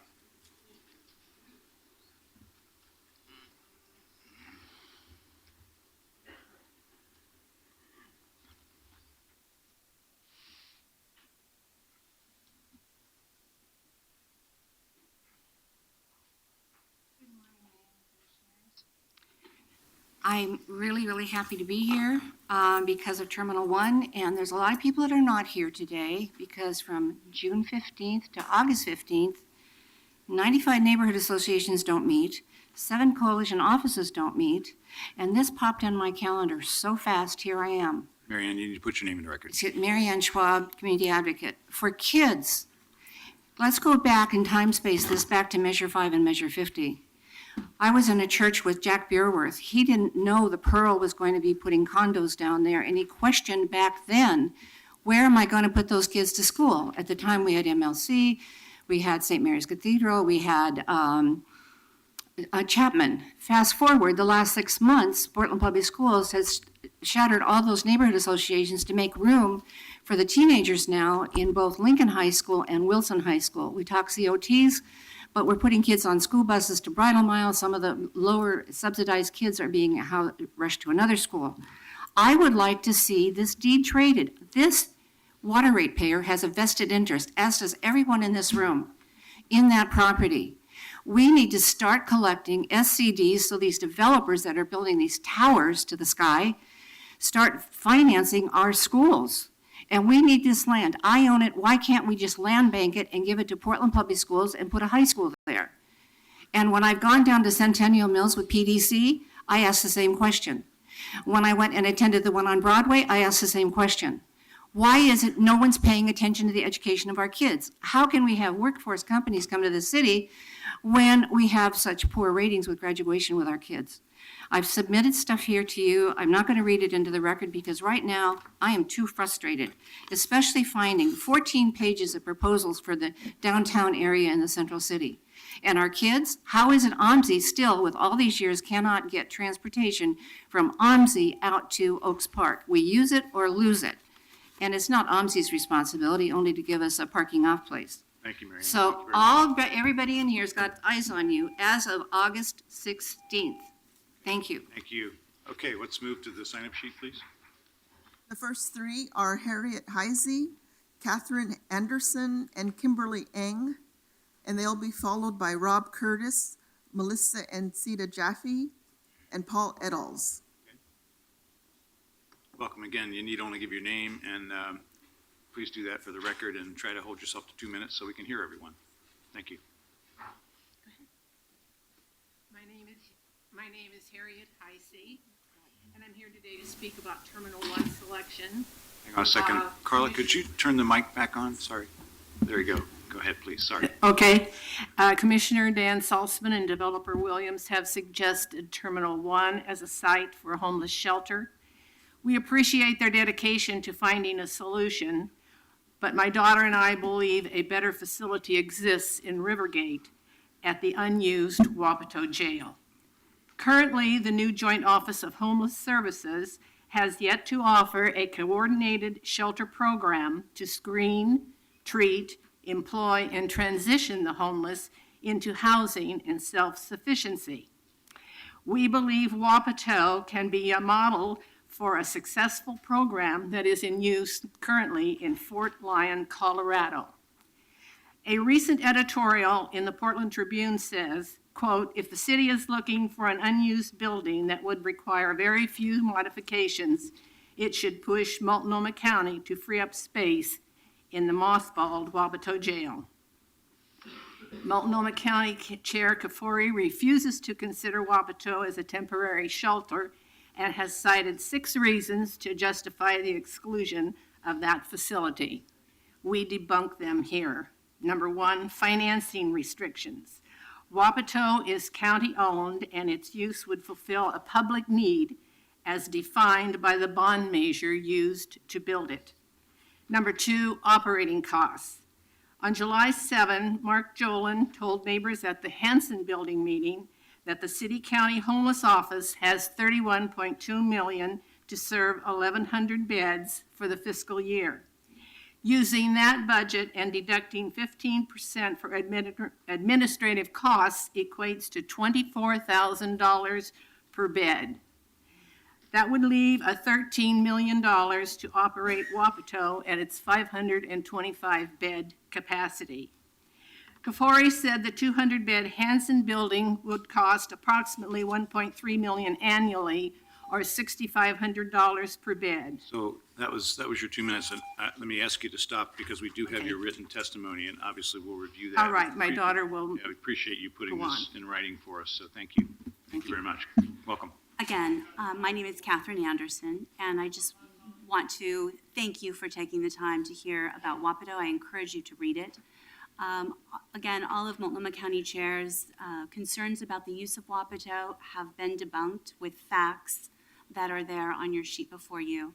And I would just ask for you to give it serious consideration and do what Commissioner Kafori has advocated, which is work together with multiple governmental agencies to help provide a safe and secure place for homeless and treat and meet their needs, which are, an array of them.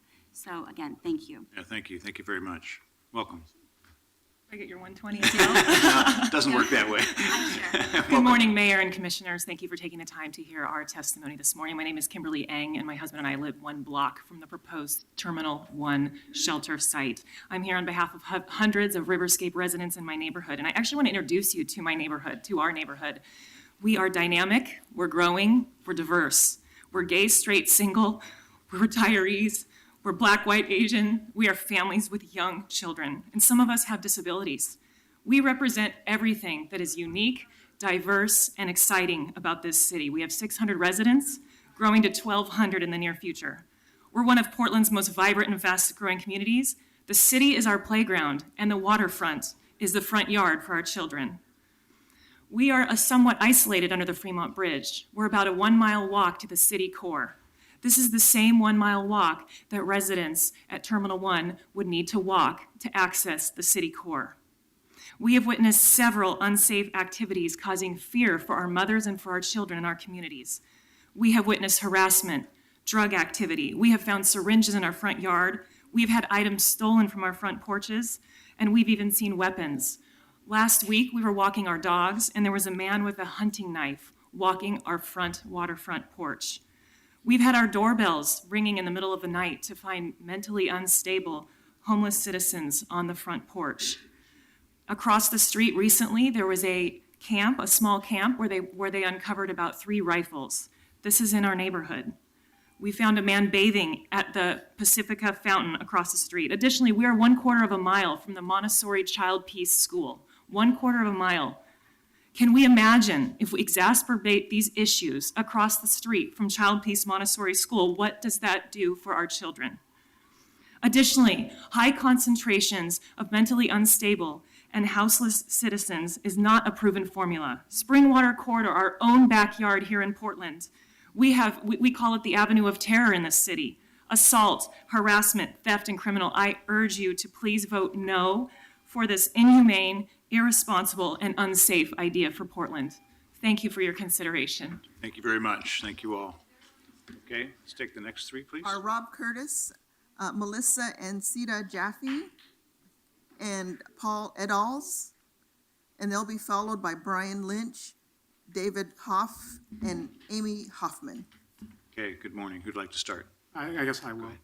Thank you for taking the time to listen to all the different feedback that's here. It's great to listen to everybody's opinion because that's the way you drive good decisions. My name is Rob Curtis, and I represent hundreds of residents from the Riverscape neighborhood. I ask one question.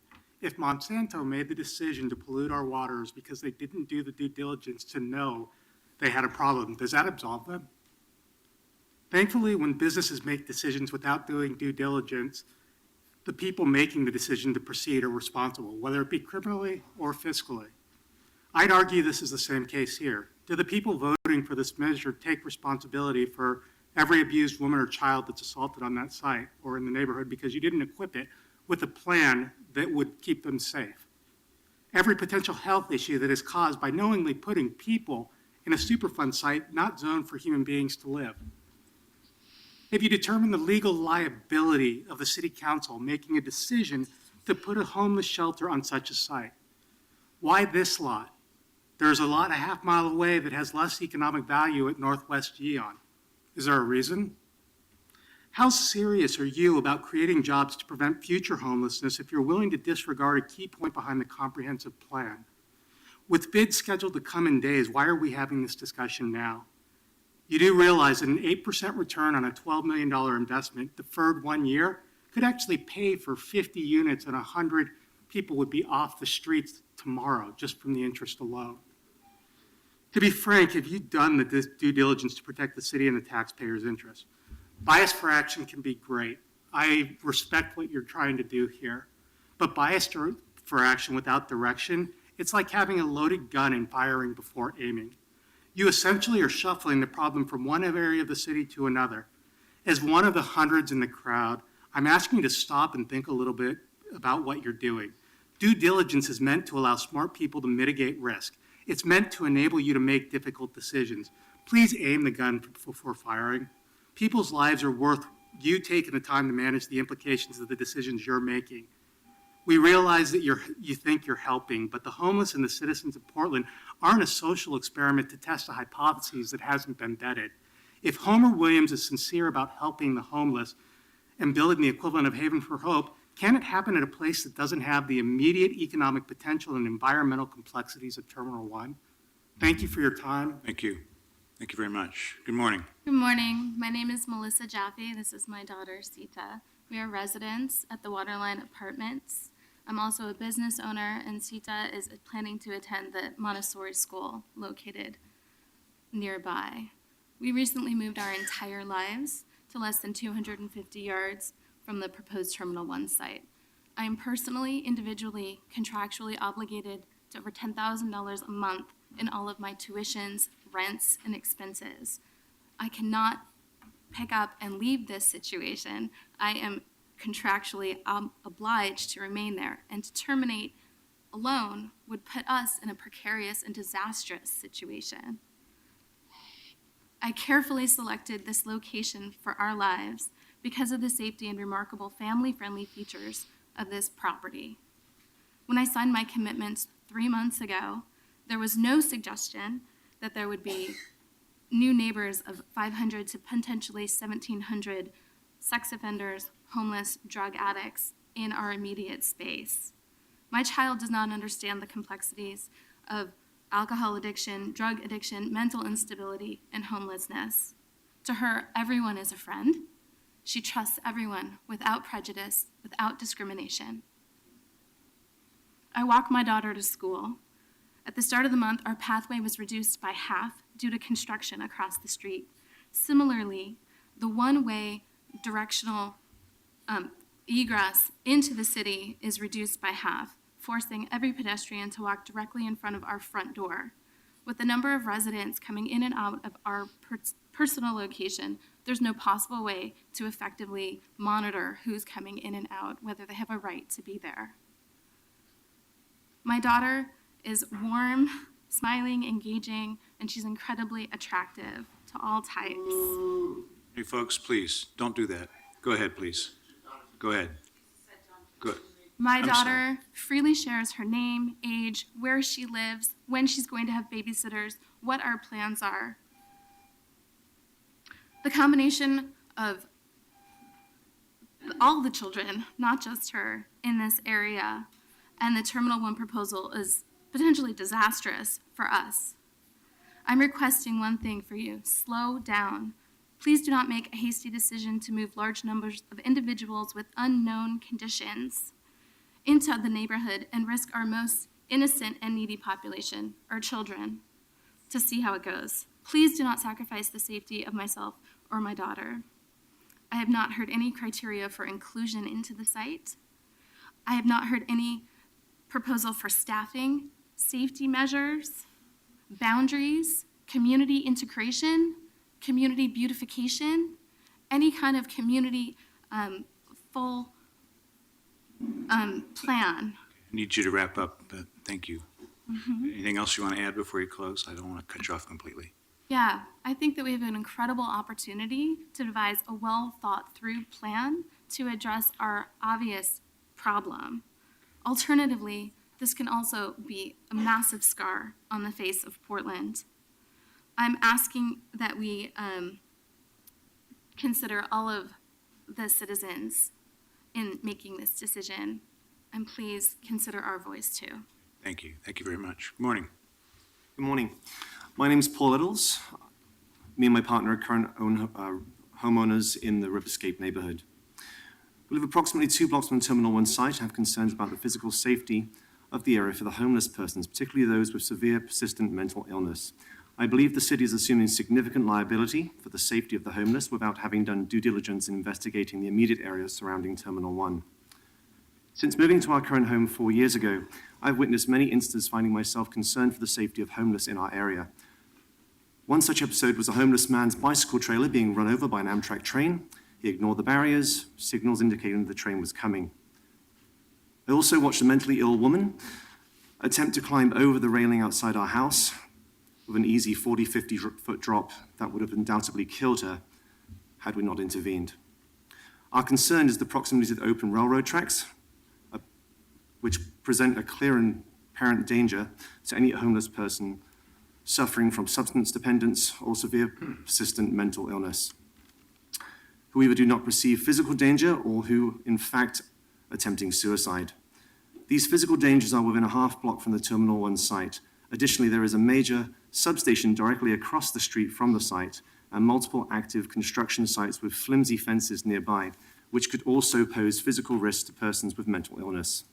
The more homeless people that are concentrated in this area, the higher the risk of major accidents, including loss of life, which in this location is inevitable. The safety risk is made worse by environmental toxins that have been identified in the space. According to DEQ, the site has been contaminated with lead, arsenic, and petroleum products. While partial abatement has occurred, this was done to industrial use standards and not residential use standards. Similar abatement was needed to happen for a residential building site in front of our community, which took 6 to 8 months to complete, including soil sampling, removal of contaminated soil, and retesting.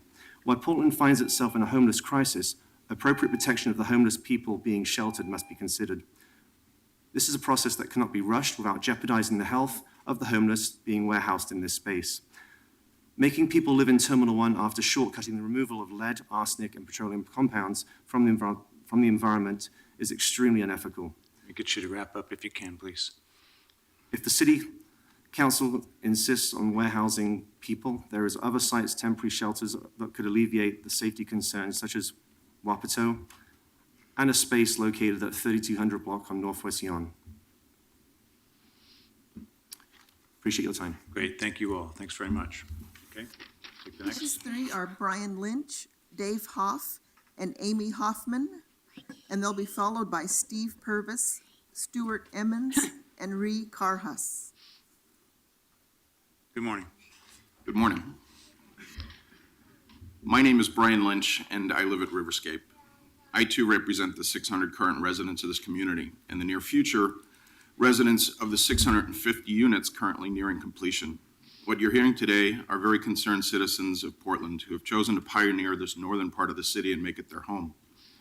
We're a community of families of great diversity who have become very concerned with their safety and are simply asking for due diligence on a project that will have monumental effect on our city if it proceeds at this pace.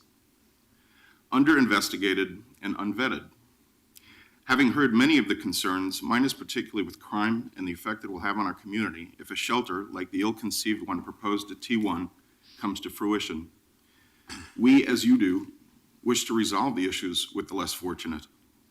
Our community sits in a geographically peculiar space, one that's contained between the river and a railroad track. Depending on where you stand, there's 100 to 200 yards from one side to the next. This restricts everyone's ability to navigate their way into and out of our community, leaving only one sidewalk for public use. We can already feel the pressure of additional traffic and see our walkways being used to get to and from the river, but what happens when our small community doubles? And then doubles again in size? The proposal is suggesting a potential 1,400 homeless be housed at T1, more than one for every citizen in our community. What happens then? How do you propose public officials guarantee our safety then? It's senseless to deny an increase in crime, and let's discuss the shelter that this idea is modeled on, Haven for Hope. At Haven for Hope, 1,877 calls to the police from January 2014 to December 2015. That's almost 3 a day. At Haven for Hope, there were 318 neighborhood disturbances in the same time period. At Haven for Hope, there were hundreds of 9/11 hangups that needed to be investigated and 48% increase in calls in the surrounding half-mile area. At Haven for Hope, there were 178 thefts in that same time period, 200 assaults, and a 600% increase in prostitution and in drug charges. May I ask you to wrap up soon, please? Yes. Due diligence is what we're asking for. This is not a solution for individuals suffering from mental illness and chronic addiction. It's in fact an opportunity for those who prey upon them, an opportunity for criminals, drug dealers, and human traffickers. The waterfront is our most valuable resource, and historically, no city has allocated the resource in this manner. I ask you to think Utah and not think Texas. Thank you. Who'd like to go next, please? Hi, my name is Amy Hoffman. I'm here on behalf of my community to say Haven for Hope is not a success story. While they're quick to point out anecdotal stories of success, it's important to remember that as an organization, they still need to promote their facility for continued funding. When looking at actual statistics, another story emerges. In the 6 years since opening, Haven for Hope has only reduced the unsheltered homeless population of San Antonio by 15%. That's 85% of the homeless population still without services, despite the $15 million per year spent operating Haven for Hope and the over $100 million which went into its construction. By concentrating all of the resources in one building, Haven for Hope takes funding away from services already in the communities where these homeless people come from, forcing them all into one central location, effectively institutionalizing homelessness and magnifying the effects of impacts on a massive homeless shelter in one small residential area. Within 2 years of the facility opening, calls to police about vice problems such as prostitution and gambling in the surrounding neighborhood went up by 580%. This was an area that was referred to as Crack Alley before Haven for Hope went in, and crime still dramatically increased. One of the many reasons some of San Antonio's homeless have not gone to Haven for Hope is that it's not safe. In its first 2 years, the San Antonio Police Department responded to Haven for Hope 1,877 times. Police were called 318 times for disturbances, sometimes with weapons, and more than 200 times for assaults. Theft and drug use were common occurrences. In response to the crime, Haven for Hope was forced to hire 3 off-duty police officers, 40 security guards, and install 550 cameras, which were monitored by dispatchers. They had to install lockers to prevent theft and metal detectors to prevent weapons. This type of mega facility is a hotbed for those looking to take advantage of people with disabilities, mental health problems, and drug addiction. This is not a healthy climate for recovery or rehabilitation. The idea of a Walmart-type one-stop shop for homeless solutions might sound good in theory, but in practical application, it's shown to be ineffective and dangerous for the residents of the shelter and surrounding community alike. By providing temporary shelter in a massive compound and limiting resources in other areas, we would be segregating the city's most vulnerable and most in need of resources instead of working to integrate them into our community. This is an out-of-sight, out-of-mind solution. The following model, the model for Haven for Hope, is a Texas answer to a Portland problem. Studies based on behavioral economics would recommend subsidized housing, which is a much more Portland approach. I implore you to please consider the long-term ramifications of this type of facility. On the surface, it seems like an easy solution, but upon closer investigation, it's a money pit and a crime magnet. Thank you. Good morning. Good morning. Thank you for your time this morning. I was born in Portland, have lived in Portland. Give us your name first, please. Excuse me, Dave Hoof. Have lived in Portland most of my life and am a proud Portlander. Today I'm here representing 850 households created in the Riverscape neighborhood over the last 10 years on the former T1 South site. We're the adjacent neighbors. I worked in Old Town for many years and am active in the community of Old Town and volunteer for organizations that work with the homeless and the near homeless. I understand the homeless problem. These are long-term complex problems that require long-term comprehensive solutions. I know I don't have to tell you that, but I had to say it. The proposal on the table today seems like a shot from the hip. The idea seems to have come from one person, and all the due diligence and due process has been swept aside. I've never seen this happen in Portland. We are about transparency. We're about public process. And we've had none of it here. Neighbors didn't even get notified that this was about to happen. I appreciate Mr. Williams' willingness to share a big vision. This problem needs a big vision. But this idea is far from being ready for implementation, either short-term or long-term. One thing that's clear is that housing 400 people in an open building is a formula for extensive behavioral and public health problems. We haven't seen the support for this issue. It was raised earlier, I believe, by Commissioner Fish. Even if the Haven for Hope model were ultimately deemed viable, this is the wrong site. This is an industrial site, not fit for human habitation. The site has environmental issues, infrastructure issues, safety issues, and security issues. It's hard to envision how this site could be converted into a habitable site in time to call it a short-term solution. I would go into the fact that additionally the site is obviously zoned heavy industrial. We've got offers coming in for it that could create jobs, et cetera, et cetera. This is clearly a win-win situation if we let the normal process to take its due course for Portland. Thank you. But I'll move on. Wrap up if you can, Yeah. please. We understand the council's desire to find solutions for this as quickly as possible. But this circumventing the process is not appropriate. We have a solution under our nose, and we find it extremely difficult to understand why we're not taking the time to examine Wapato. There's other sites as well, but why don't we use the $100,000 that we're talking about here today to study Wapato?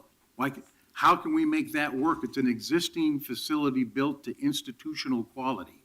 Thank you very much. It's ready to go.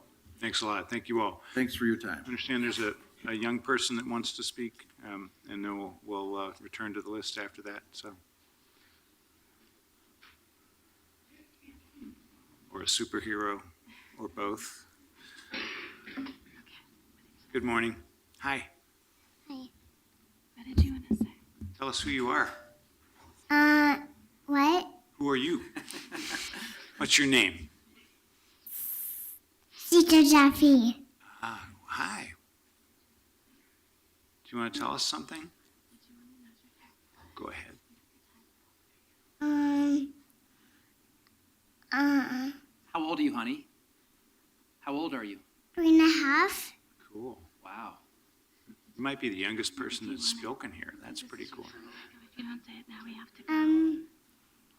So I wanted you guys to not build the homeless building. Okay, well, thank you very much. Okay, hey, that's all right. We always let children speak here. Thank you very much. All right, let's take the next three folks, please.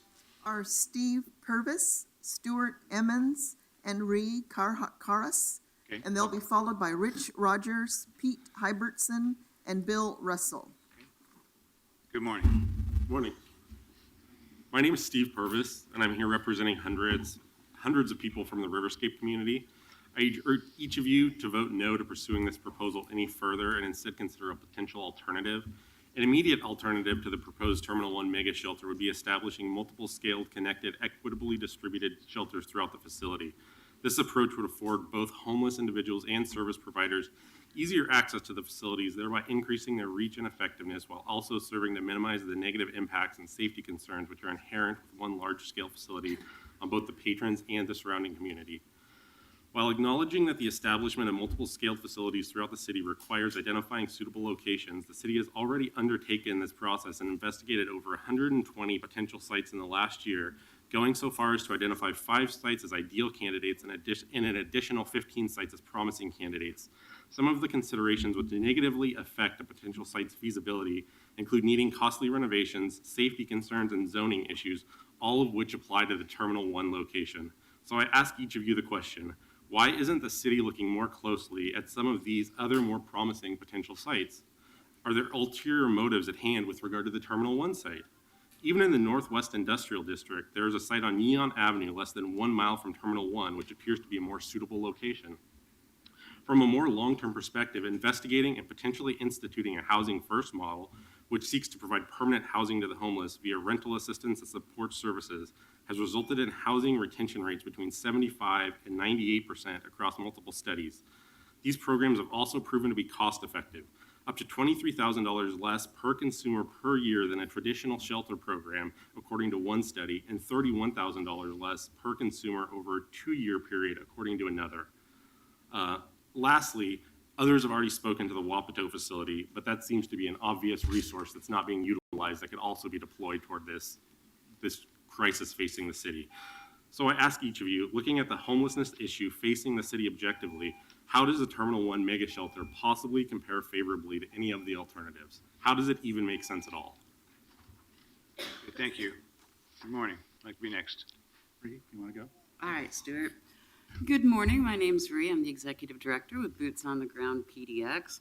I'm going to add something here. I want to say, first of all, that when we are talking about communities that are in the top 10% in the economic bracket of this city, I think that there is a little bit of social obligation on the part of those communities to be willing to put forth more investment in this problem. I don't think that children in the Pearl are more beautiful or valuable than children out in Lentz.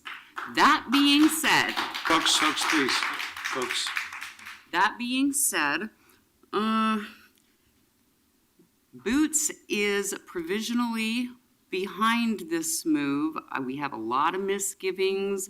It could go south really badly. We are looking for more input from the community and from the actual service providers that are likely to be providing these services. I think this is a nice first step for it. As far as the financial implications for the jobs created, if this goes well, there's going to be more than 50 jobs at this site. And also, I think that when it comes to job creation, I think that we also need to have some social responsibility for creating space for those without. The economic sector is very important, and so is our social responsibility to the houseless. Thank you. Can I just, recognizing we have lots of people testifying, can I ask you a question? Have you been formally invited to sit at the table to shape the program or to serve in a role as a community oversight person? And if the answer is no, I'm going to nominate you because I think we should have a community oversight group. But have you been invited in to actually shape the proposal? We have been in negotiations with Mr. Williams and Mr. Mazziotti, and we hope we can come to some sort of resolutions. People are pretty firm in their vision, and we would hope that would be a little more malleable and fittable to the Portland paradigm. So could you keep the council apprised of those discussions? Absolutely. Thank you. Thank you very much. Good morning. Good morning, Mayor and Commissioners. My name is Stuart Emmons. I'm an architect who's designed quite a bit of homeless housing and homeless shelters. I worked with Homer Williams on South Waterfront for 2 years, and I want to thank him for proposing private dollars to help solve homelessness. I am opposed to T1 for a homeless shelter based on economic, environmental, humanistic, and lack of community involvement. The 6-month lease is going to be permanent. Humanistic, I was out at Springwater Carter the night before last, Hazelnut Grove last night. I talked to the residents. They are scared about this proposal. They do not want to move here. There was a unanimous no from the homeless community that I talked to. Environmental, T1 is an absolutely excellent industrial site. The comp plan says use it for industrial. We don't want to set a bad precedent here. We don't want to keep on filling in wetlands and trees for industrial land when we've got this great industrial property already. Economic, how much is this project ultimately going to cost the taxpayers? This is fiscally irresponsible to walk into this without knowing where the money looks like. This is also a rare rare property for close-in jobs. I want to recommend housing is the answer. Private dollars need to go to housing. Many feel this could become one of the worst decisions from this council. I would like to see a new level of help for the Home for Everyone and get solutions fast and online. And at the very least, I would encourage a delay to get community input and more due diligence on this property. Thank you. Thank you. Thanks very much. Let's take the next folks, please. Rich Rogers, Pete Hyberson, and Bill Russell, and they'll be followed by Ibrahim Mubarak, Dr. Ann Myers, and Avery Hutchins. Good morning. Good morning. Rich Rogers, Southeast Portland. Thanks for taking the time to dig into this today. It's been since 2008 since I worked here as a policy advisor for Commissioner Sin. It's been a little bit over 20 years now that I've been working on housing policy in one way or another in this community. And the longer I work on it and the worse things get, the more discouraging it can be. But there are some encouraging steps. I think over the last year, Mayor in particular, you've been particularly courageous in trying out new risky things that are admittedly risky, and I commend you for that. And a lot of it's worked. We've seen a more humane and rational approach to people sleeping outside that begins to treat people with more dignity. I have been involved recently, just as a volunteer, trying to help to advance the voices and the interest of people who are sleeping outside and organize camps and people that are working with them to help as volunteers and as advocates. And We sat down last night. There've been a couple of conversations. Obviously, this is a quick-moving proposal for a couple hours with Homer Williams and Don Mazziotti and their team. I found them to be somewhat humble in their approach, which is encouraging, recognizing that there's a lot they don't know, and they expressed a willingness to work with the groups that are out in the community to shape their proposal and to make it effective. So I also am provisionally supportive of this proposal. I've stated concerns. They've been stated already. I think it's easy to get to no. I think it's really hard to get to yes on something like this. So I commend the private sector folks for stepping up and being willing to invest resources.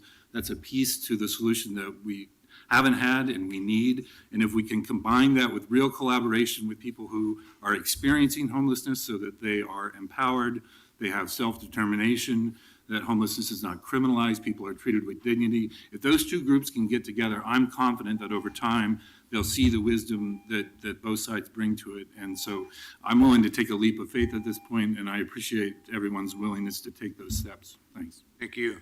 Thank you. Good morning. My name is Pete Hybertson, and as a member of Portland Tenants United, I'm here to add our support for concerns raised by unhoused people, advocates, and organizations about Terminal 1. And there are significant concerns here, including environmental toxicity, minimal public process, and virtually no defined details about the model for service delivery. While we urgently need more resources to address the housing emergency, real and lasting solutions require meaningful collaboration with the people who are affected. Unhoused people living on the Springwater Corridor have expressed to us that mass shelters, like the one that's proposed, are not appropriate for their needs, and the mass eviction of those communities is not going to solve this problem either. Compared to service agencies placing people in permanent housing and community-based solutions like RTD2 and Hazelnut Grove, this proposed mass shelter is fiscally inefficient and uninformed by the perspectives of unhoused people. Many tenants in Portland are just a rent hike, a no-cause eviction, a missed paycheck away from joining our unhoused neighbors outside. Unhoused people who transition into housing immediately become some of the most vulnerable tenants in town here. Long-term solutions to these challenges are going to be the ones that support stable communities in our city, not temporary mass solutions that don't match the needs of the community that it's meant to serve. Another mass shelter is not going to prevent vulnerable tenants from becoming unhoused. Policies that curtail arbitrary no-cause evictions and massive rent hikes will. Another mass shelter is not going to support healing and transition into permanent housing for our unhoused neighbors. Stable transitional communities like R2D2 and Hazelnut Grove will. I urge you to join us in insisting that any plans for new shelters be developed in full partnership with unhoused people, with the understanding that warehousing people is entirely unacceptable. Also, in the absence of acceptable alternatives and alternate land for the residents of the Springwater Corridor, we continue to oppose the mass displacement that is planned for September 1st. Thank you. Thank you. Thank you both. Next three are Ibrahim Mubarak, Dr. Ann Myers, and Avery Hutchins. And they will be followed by Alicia A. Fuchs, Desiree Rose, and Lee Novak. I'm Ibrahim Mubarak from Right to Survive and Right to Dream Too, and I'm caught up in an oxymoronic situation.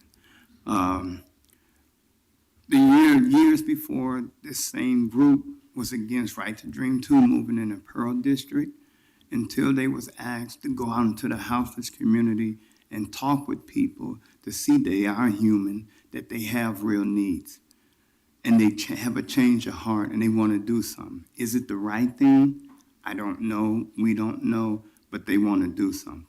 All my life, I've been told what I couldn't do. I couldn't go to this bathroom for white people only. I couldn't go to the restaurant for white people only.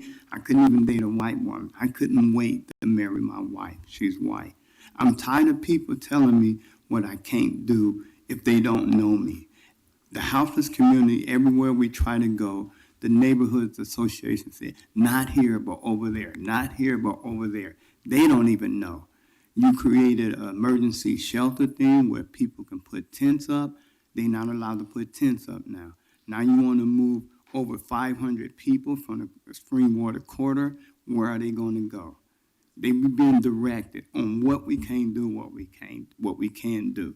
I think not as the city council, but as a city, we living beneath our privilege if we don't have the houseless community. We need to put our differences behind us, but they can't do it. The neighborhood association, this neighborhood association can't do it because they prejudiced, they biased, they cruel, and they fucked up in their mind, teaching their children to be prejudiced against things. Children are not prejudiced. They don't grow, they are taught that. I wouldn't want to move in that area neither because I'm afraid of those houseless people. Thank you. Go ahead, please. Welcome. Nice to have you here. Hi. Thank you for the opportunity to speak. Before I start saying my What's your name, dear? speech, Give us your name, sorry, sir. Avery Hutchins. Thanks, Avery. This speech is not something that my mom wrote for me to say. I wrote it myself. Great. Hi, my name is Avery Hutchins. I'm in 7th grade and I'm a resident of the Riverscape community. The recent proposal to use Terminal 1 as a homeless shelter has me concerned for the safety of children and families in my neighborhood. Right now, I'm able to ride my scooter down the boardwalk, play in common areas with my friends, and wait for the school bus in the morning. I worry that if the homeless population in our neighborhood increases dramatically, I won't be able to do these things without an adult to keep me safe. There are kids of all ages where I live, and kids younger than me may not know better than to talk to strangers, which I imagine would be all around the neighborhood if Terminal 1 becomes a homeless shelter. While I understand that it is important to offer our homeless population alternatives to camping on the street, I urge the city to please consider a location that has a lesser impact on established community and on families. There is a children's school with students ages 1 to 15, less than a 10-minute walk away from Terminal 1. I looked it up on Google Maps. I used to live in the Pearl District. I had to move here I had to move to the Riverscape District because with the incredibly large homeless population there, I was not able to walk outside my condo building on my own. Cigarette butts and shattered beer bottles on the sidewalks didn't exactly scream safety. If I have to move again for the same reason would be difficult for me and my family. Thank you. Thank you very much. Okay, let's take the next three folks, please. Are Alicia A. Fuchs, Desiree Rose, and Lee Novak.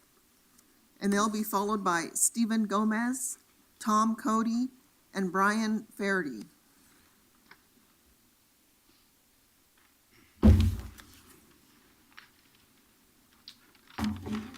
Good afternoon. Why don't you start, please? Hi, I'm Desiree Rose. I'm a resident of Hazelnut Grove. We are an intentional community for homeless people, and we have been trying to prove that we can be good neighbors, that we can have a good outcome for homeless people, work as we know as street families. There's so much to discuss. I feel bad for some of these people who are concerned about their neighborhoods, and I understand some of their fears. But let's be realistic. Since when is it a new thing for criminals to hide amongst the poor? They pretty much always have. And party goers. That's always happened. And we're sorry about that. But we spend all of our time just trying to survive and trying to protect ourselves from those people. Okay? You guys already have a prison. You have Wapato. Why you want to build another one, we don't understand. A lot of these people who are residents, they sat by and watched while city and state government has with great glee and gusto done everything in their power to destroy the poor. And they only care when it comes around their neighborhood. Oh, no, now what do we do? Okay. We can, $100 million for a big high-rise prison, we won't go there. There's a lot of us. I'm a veteran. Okay. We've been getting kicked in the gutters for 50 years. We stood to protect the freedom of this country, and yet when we came back, we got kicked in the gutter and we're being denied ours. I do not want to live in a prison. I won't go, especially that's run by the programs the way that the programs are run here. They're run to destroy people. Working with neighborhood groups, business people, people who have stepped up to show us that they care about us and they're here to fight with us. Now, people that have shown us some trust, we're willing to work with. People that tell us, oh, we treat you with respect, well, that's a big slap in the face, and we know it. It's a lie. No, we will not go. Nothing about us without us. Thank you very much. Welcome. Good afternoon. Hello. I am a retired Multnomah County judge, Give us your name too, please. Alicia Fuchs. Thanks, Alicia. I've worked with Doreen Binder and the Bud Clark Commons for some period of time after I retired. I have seen what her program has done for the homeless. The proposed plan by the city for the homeless is ill-conceived as we look at it now. The homeless need a place to be safe and get well, not a place convenient for city planners because developer has offered a funding. The project now being suggested does not have the structure to provide the services needed by the homeless. The planned location is also inappropriate as it abuts an expanding residential community. We have the resources to create permanent shelter and an appropriate location for care for the homeless that will make our community healthier and safer. This location is not going to be a success for the homeless population. The need to access services and that will allow them to ascend to permanent housing. Thank you. Thank you. Good afternoon. Afternoon. Good morning or afternoon. My name is Lee Novak. I represent Four Property Company, 4800 Southwest Macadam. Over the last 3 years, Four Property has developed over 650 apartments on Terminal 1 South in 3 separate projects. We've invested over $130 million and have helped reinvigorate the neighborhood with new residents. We're concerned about the proposed homeless facility at Terminal 1 North. The site is an industrial site that lies at the outer fringe of the residential portions of our city. There are no existing facilities. The site has a dilapidated warehouse and a structurally weak pier. Transportation options are limited and sidewalks non-existent. The distinction between an internment camp and a successful facility for the homeless depends on resolving these challenges. Our firm has developed over 10,000 units of affordable housing all over the country. Never have we seen a process that grants a lease first and sale and asks for a plan second. It is clear that there exist no answers to these questions at this time, and we ask that you develop a plan to address the security, services, transportation issues before making a decision. In addition, we believe City Council needs to address 2 significant legal issues related to the site. The current zoning and future zoning don't allow for this use. Significant changes to the zoning shouldn't be undertaken without a more considered process. The changes for the comprehensive plan that have been discussed in the neighborhood have not been discussed in the neighborhood, and this is the first public discussion of this issue. As stated earlier, we've developed over 650 units on Terminal 1 South, where we had an existing record decision for residential use. This stack of documents includes all the study and reporting we've done. I've also included a summary memo describing that work. The cost of that remediation has been the millions of dollars. This is over and above the millions spent by the Port of Portland when the site was initially converted to residential use over a decade ago. The port removed 33,000 tons of materials, and we removed over 77,000 cubic yards of material to address PAHs, hydrocarbons, arsenic, and lead. This is a time-consuming process that obviously has not been done for this site, for this use. One note, we tried to lease a portion of the existing lot for parking during our construction next door, and we've been rebuffed because of the sales process. We think that sales process should proceed forward, and we should at least see the results of that before the City Council makes a decision. Thank you. Thank you. Thanks very much. Okay, let's take the next folks, please. Are Stephen Gomez, Tom Cody, and Brian Faraday, and they'll be followed by Terry Light, David Brown, and Joe Walsh. Good afternoon. Welcome.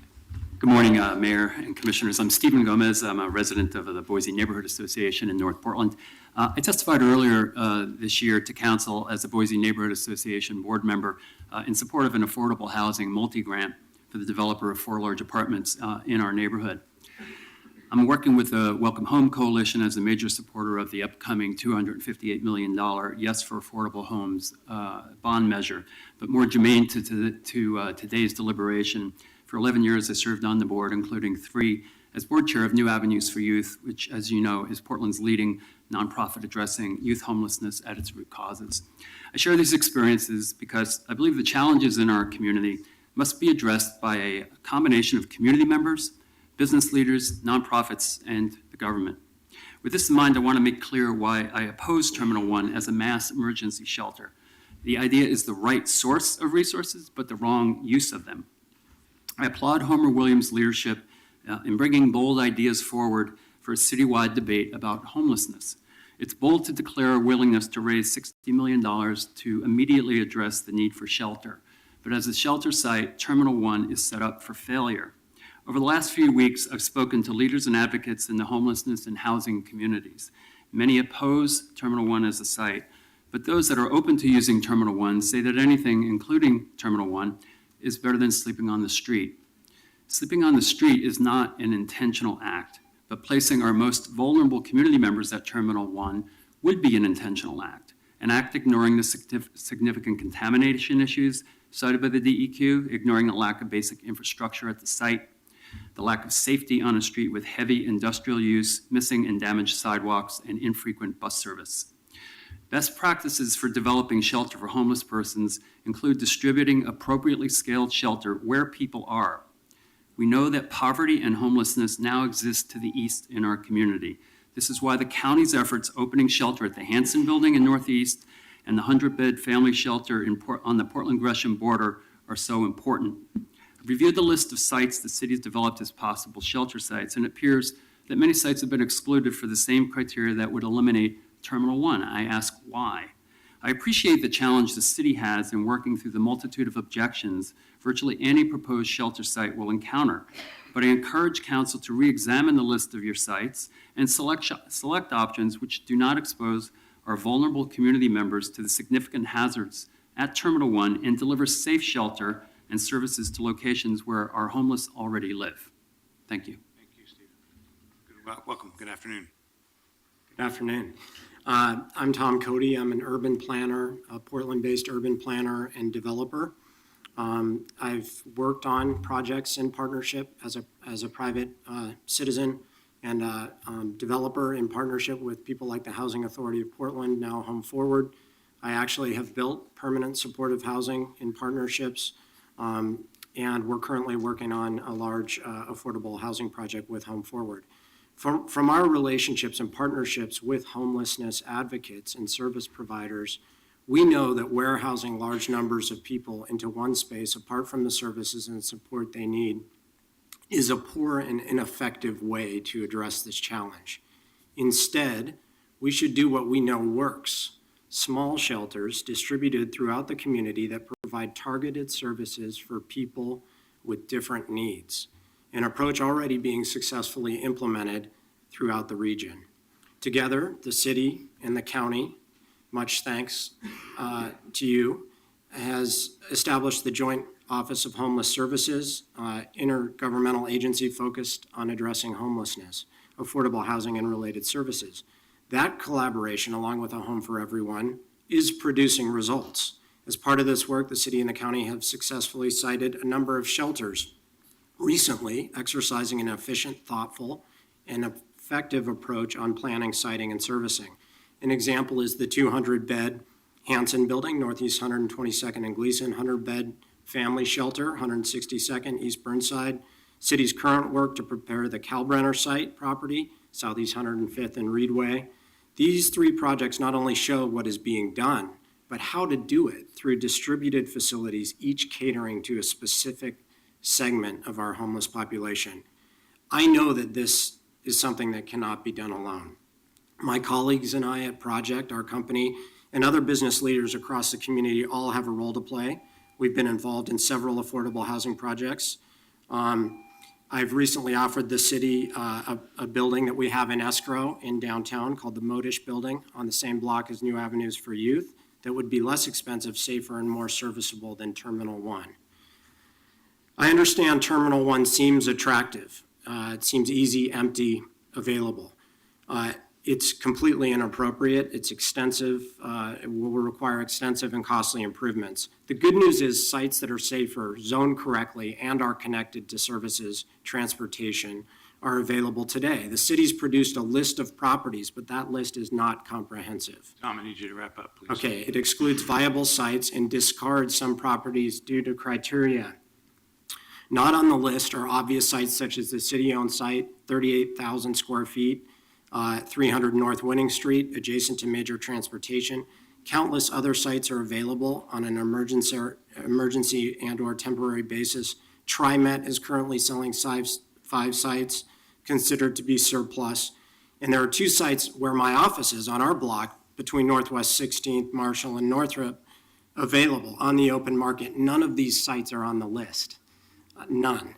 As a community, we need to pursue solutions that work and continue to support the work of A Home for Everyone and the Office of Homeless Services, identifying sites that offer safe shelter, accommodate the needs of different populations, and provide access to services. We should not allow Terminal 1 proposal to distract us from this work and the good work that the council and the county have been doing. We'll get you close, please. I urge you to reject both the proposed council resolution and the application for the Metro grant. Thank you. Thank you. Thank you both. So let's do a time and process check here. How many people do we still have signed up to speak? How about 20, 25? Okay, so I'm going to suggest that we go to 1 o'clock and then take a break, give the council a half-hour mercy break, and then we'll resume at 1:30. Does that work for everybody? Just wanted to let you know, if you're late on that list, we may not hear you until after 1:30. So bear with us. We'll try to hear everyone and keep going. So please. The next three are Terry Light, Vahid Brown, and Joe Walsh. And they'll be followed by Lightning Watchdog PDX, Linda S., and Susan Golden.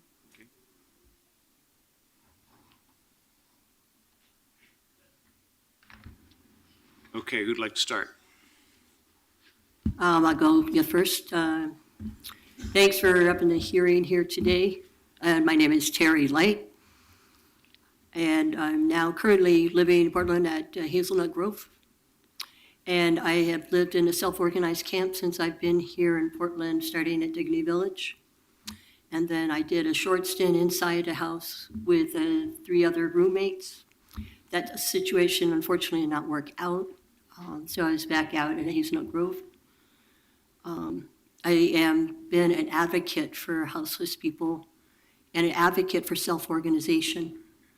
If you guys have any connection with modern science, systems theory works. Life works on self-organization. Too much top management and control over too much information. I tell you, each individual is a lot of information. Does not work. And you're going to create systems of force and systems of violence. I don't know if I can support this proposal or not because the plan is not evident to me of how it will be managed. And I'm also really concerned about how people who are not going to be housed or continue to be treated by our city.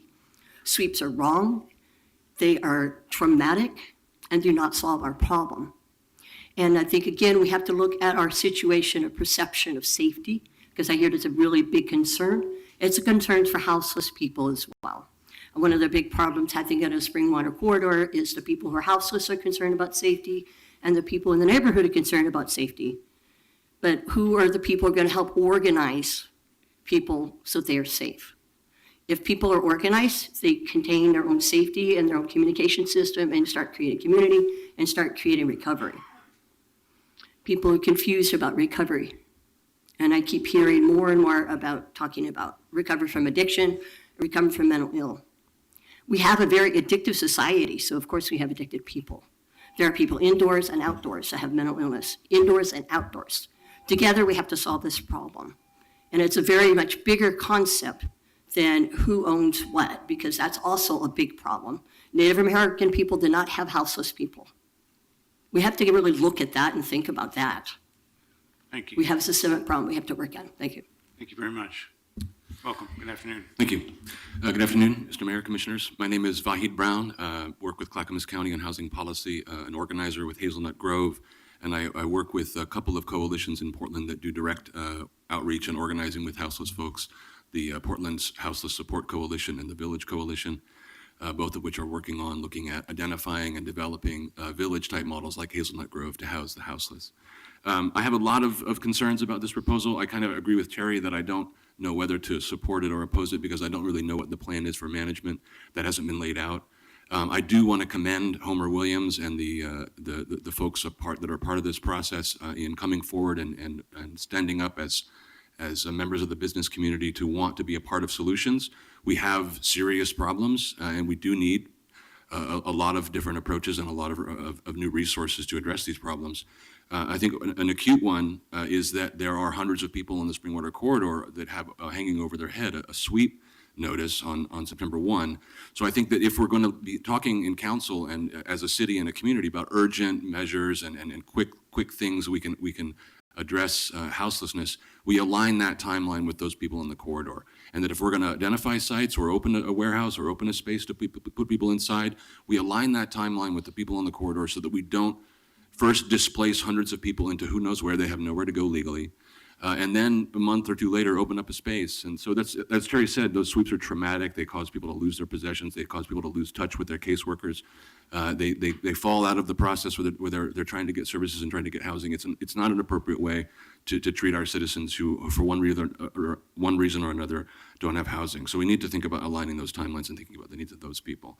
In terms of this project, I think I want to reiterate what Desiree Rose said. It's nothing about us without us. There has not been meaningful upfront engagement and involvement from people from the houseless community and people who are engaged directly in organizing with the houseless community.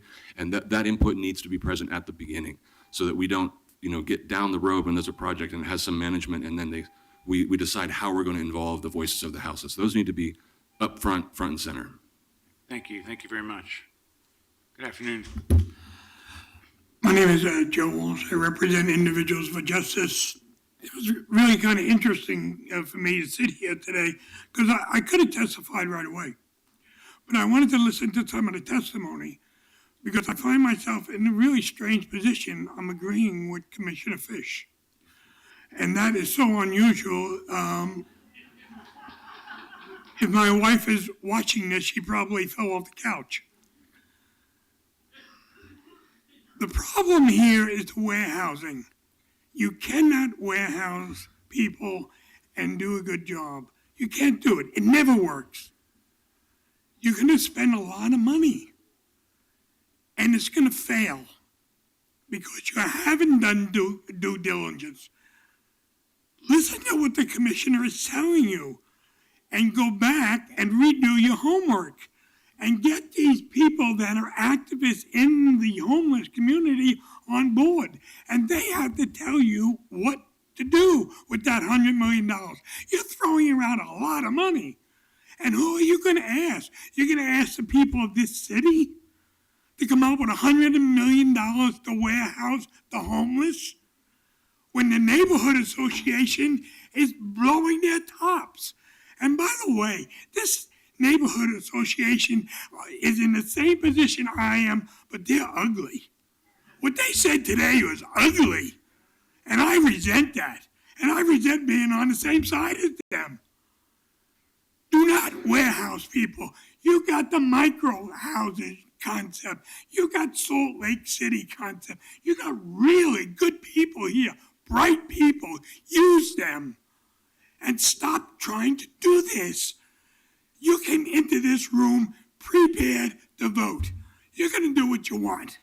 But I'm telling you right now, you blow $100 million on this debacle, and none of you will ever be here in 4 years. I'm telling you that right now. Read the back of my shirt. Thank you. Okay, let's take the next group, please. Are Lightning Watchdog PDX, Linda S., and Susan Golden. And they'll be followed by Wayne Wignes, Dave, I think Dave already spoke, Dave Hoff. It'll be Elspeth Tenkeri Koo and Charles Johnson next. Okay, Lightning, I think you're first. Yes, my name is Lightning. I represent Lightning Watchdog PDX. I talked to the broker this morning on the property out there. My biggest concern is to make sure that Scott McLean gets his commission. I want to make sure he gets his commission on this, whether it goes to a lease or not, and it follows through with another sale. He's a great broker, done a tremendous amount of work. He has an exclusive listing. He deserves that, number one, so I want to see him get paid. Lightning, one of my amendments specifically says that he would get his commission paid for by the general fund. Very good, thank you. Now, an issue with Homer Williams, I absolutely agree with his decision on this to move forward with a certain amount of private funding.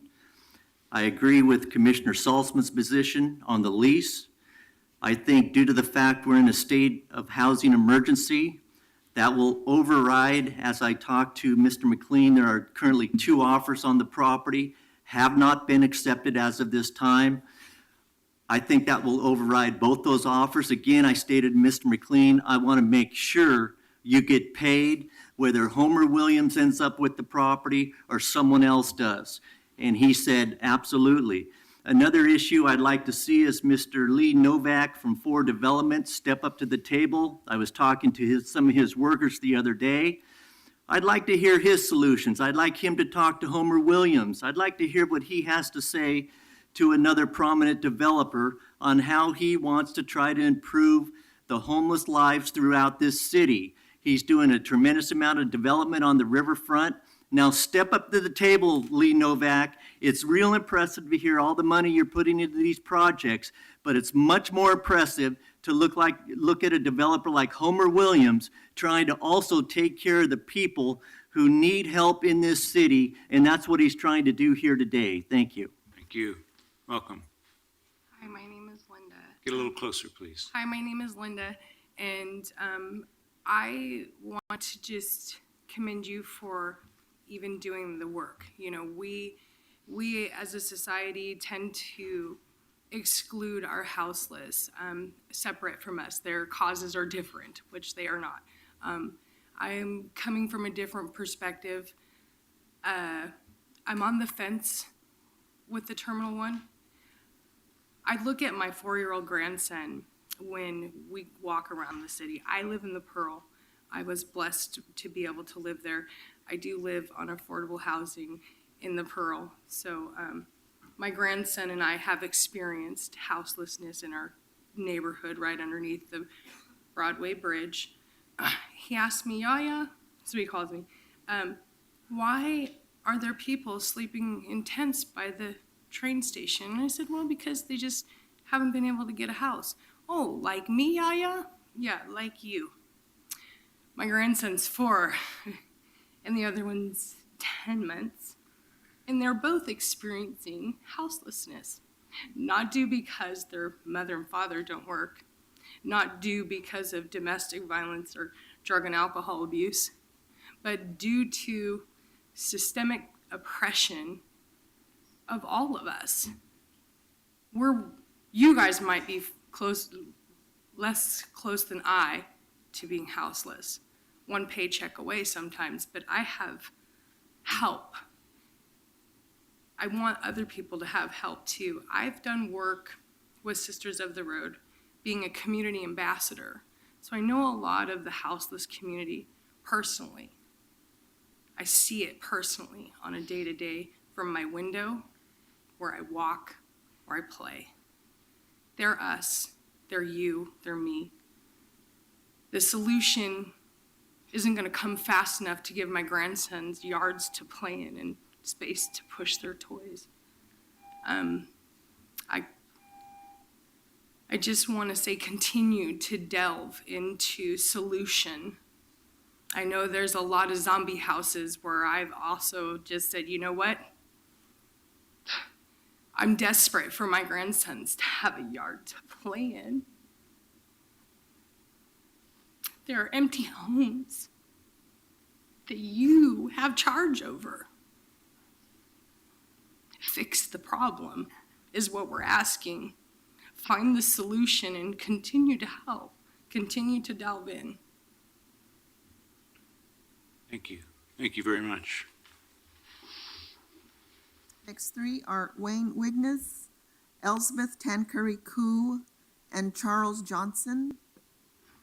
And they'll be followed by, I believe it's John, email has a 48 in it, and Sue Pritzker and Mike Withy.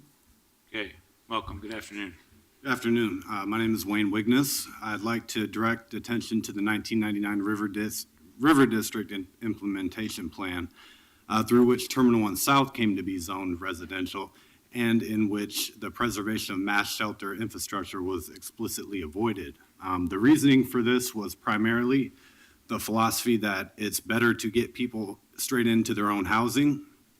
17 years later, homelessness has only increased and we don't have infrastructure for them. Furthermore, the goal of maintaining a certain percentage of affordable housing within the River District, to my knowledge, we're very far off that goal. Even what affordable housing we have provided, I would question whether or not it is actually affordable to the 0 to 35% MFI range. I mean, if you need to apply to a rent program just to get it, then by definition, that is not affordable to you. I'm sorry, about a year ago, you'll recall maybe that I came here and I suggested the city pack a warehouse full of bunk beds and put it on the free rental market. If and when this occurs, it would be much more sustainable so that it could grow to the level that it needs to, so that everybody who has need of it could do so. And furthermore, it could actually be considered affordable to those within the 0 to 35% MFI range. I was working just this week with somebody who stays in the Bud Clark Center. He's an alcoholic, but he looked clean, he looked sober. He told me it's keeping me healthy, but 80 beds and 4-month time limits is not enough to serve thousands of homeless people in the Portland area. But whether as a monthly rental, transitional housing, or mass shelter, this form of infrastructure should have been preserved within the River District Plan. To address neighborhood concerns, statistically, homeless are less violent than those indoors. From my own experience, what violence there is overwhelmingly amongst themselves. And research has shown that even this violence increases when people need to jump from shelter to shelter, as is the case now in Portland. We already have homeless camped out in front of elementary schools at Cooch Park. They're already causing problems downtown. Creating a centralized place where they can have a guaranteed bed at night, a place to be, I don't think it can make the situation any worse. Drug use can be a problem. On that front, I urge everyone to consider that there is a difference between Texas and Portland. In Texas, it's dangerous, and they don't tolerate people sleeping out wherever they want. In Portland, people have options. Why would a drug user lurk around a neighborhood that nobody wants them in when they can go right across the river and join an entire encampment, walk 2 miles, be gone in the woods, or just go downtown? I don't think drug users want to do that. Lastly, real quick, environmentally, campers throughout Portland aren't exactly helping anything. This could improve that. And in terms of affordable housing, it improves density and increases the sharing and reusing of resources. Thank you. Thank you. Thanks very much. Welcome.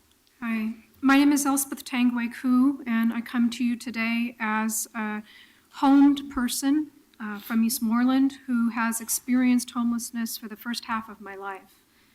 I care deeply about this issue, and I've been fortunate to emerge from instability and have an amazing existence now. I want to thank you for taking on the issue, all of you. And I want to thank Homer Williams also for leveraging his platform of professional expertise, his resources, to engage a proposal on a grand scale. Complex problem solving demands a grand vision that's shared and actuated by a broad coalition if it's going to work. In this proposal's current form, important stakeholders have voiced over and over again, I don't need to go to all of their arguments, why they're reticent to support the T1 North site for this vision. They have good cause. Experience and best practices tell us that mass shelters provide operational efficiencies, but they do it at the cost of human dignity, fundamental personal agency, and personal safety. Housing is a human right, and it can't be predicated on requirements for unwanted services and treatments. Folks are not going to come out to T1. Any effort that we make to replicate the Haven of Hope model has to be tempered and shaped with the knowledge of who we are as Portlanders, and it has to come from building a coalition. I would ask that we recognize the vision that Homer Williams has, but recognize the limitations of the application at hand. And so I cannot support an approval of the resolution at hand. And thank you. Thank you. Thank you very much. Welcome. Good afternoon, Commissioners. My name is Charles Johnson, and I think many unfortunate things have happened. First, we need to notice an important scientific opportunity. We can determine whether green shirts cause hypocritical NIMBYism or hypocritical NIMBYism causes green shirts. So beyond that issue, things that shouldn't be conflated are being conflated at this hearing. What Mr. Saltzman is proposing is a temporary shelter over the winter, which may or may not be moved into a grander vision. It's morally imperative that you approve, and pass the resolutions Mr. Saltzman has put forward to provide emergency shelter for the winter. If it's quite possible that Homer Williams will come to his senses and realize, oh my gosh, homeless people can be hard to work with, I quit. And then there won't be anything then we can go ahead and sell Terminal 1, and we can fulfill this crazy idea that's implied between the lines. We've just said, we can't put homeless people there. Let's grow things there, and let's make organic beer there. That's what we've said. We can't let the homeless people sleep on this contaminated land because we're going to sell it to a greenhouse or we're going to sell it to a brewery. The homeless people need to sleep there this winter. The fact that ratepayers have a 1 cent damage to their condition because we get $19 million instead of $20 million for the property or whatever the numbers are going to be, Portland people will be able to swallow that knowing that we put 400 people inside with emergency temporary heaters, emergency temporary showers, and whatever. So I'm not fully on board with this bigger model that may be implemented after this winter, but what Mr. Saltzman has put forward does not lock us into anything except saving lives and sheltering people in a more humane condition than they'll be if you don't pass these two items. Thank you. Thank you very much. Okay, let's take the next group, please. The next three are J, first initial's J, last name might be Jensen. Email has a 48 in it, and that's also Sue Pritzker and Mike Withy. And they'll be followed by Chloe Udele, Adam Havens, and Jim Howell. Welcome. Thank you. John Jensen, representing IBEW Local 48. First of all, let me apologize for my terrible penmanship.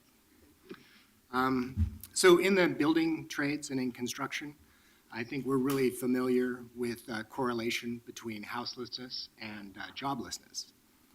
Cyclically, we experience downturns in the construction cycle, and every time we see our members lose their houses from that.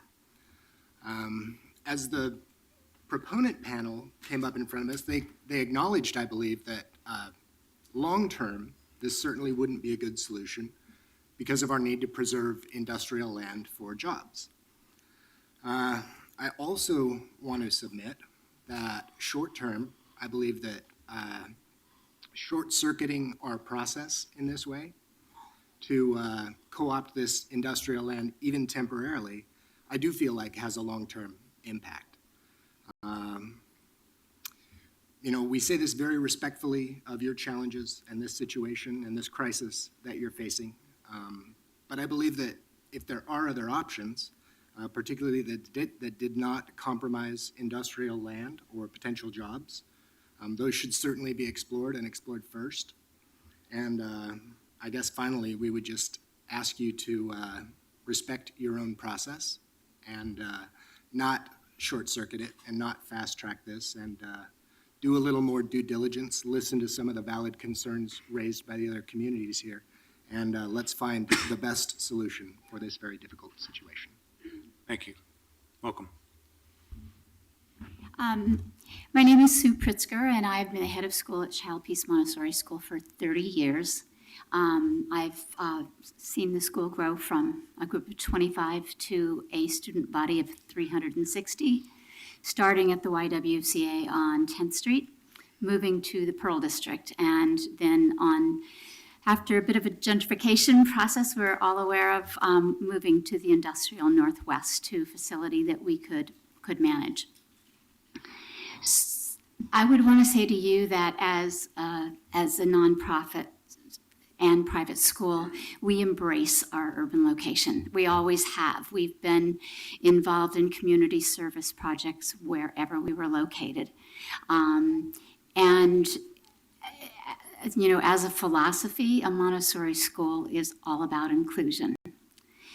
But I've also been part of the Pearl District Neighborhood Association. I was on the task force for the development of the North Park blocks. I was a member of the Pearl District Development Plan. I've been on all of my neighborhood associations. And I know that it took us 3 years to get approval for a park. So I'm just here to say that I've seen bad things happen in our city when we don't follow process. And so I also, I think, come to you conflicted because these are issues we have to deal with. And I'm responsible for 1,000 people every day and the safety, health and safety, and street safety of children and parents. And people who are living on the street are one of our issues. Safety of the bridge is an issue. Parking is an issue. Speeding is an issue.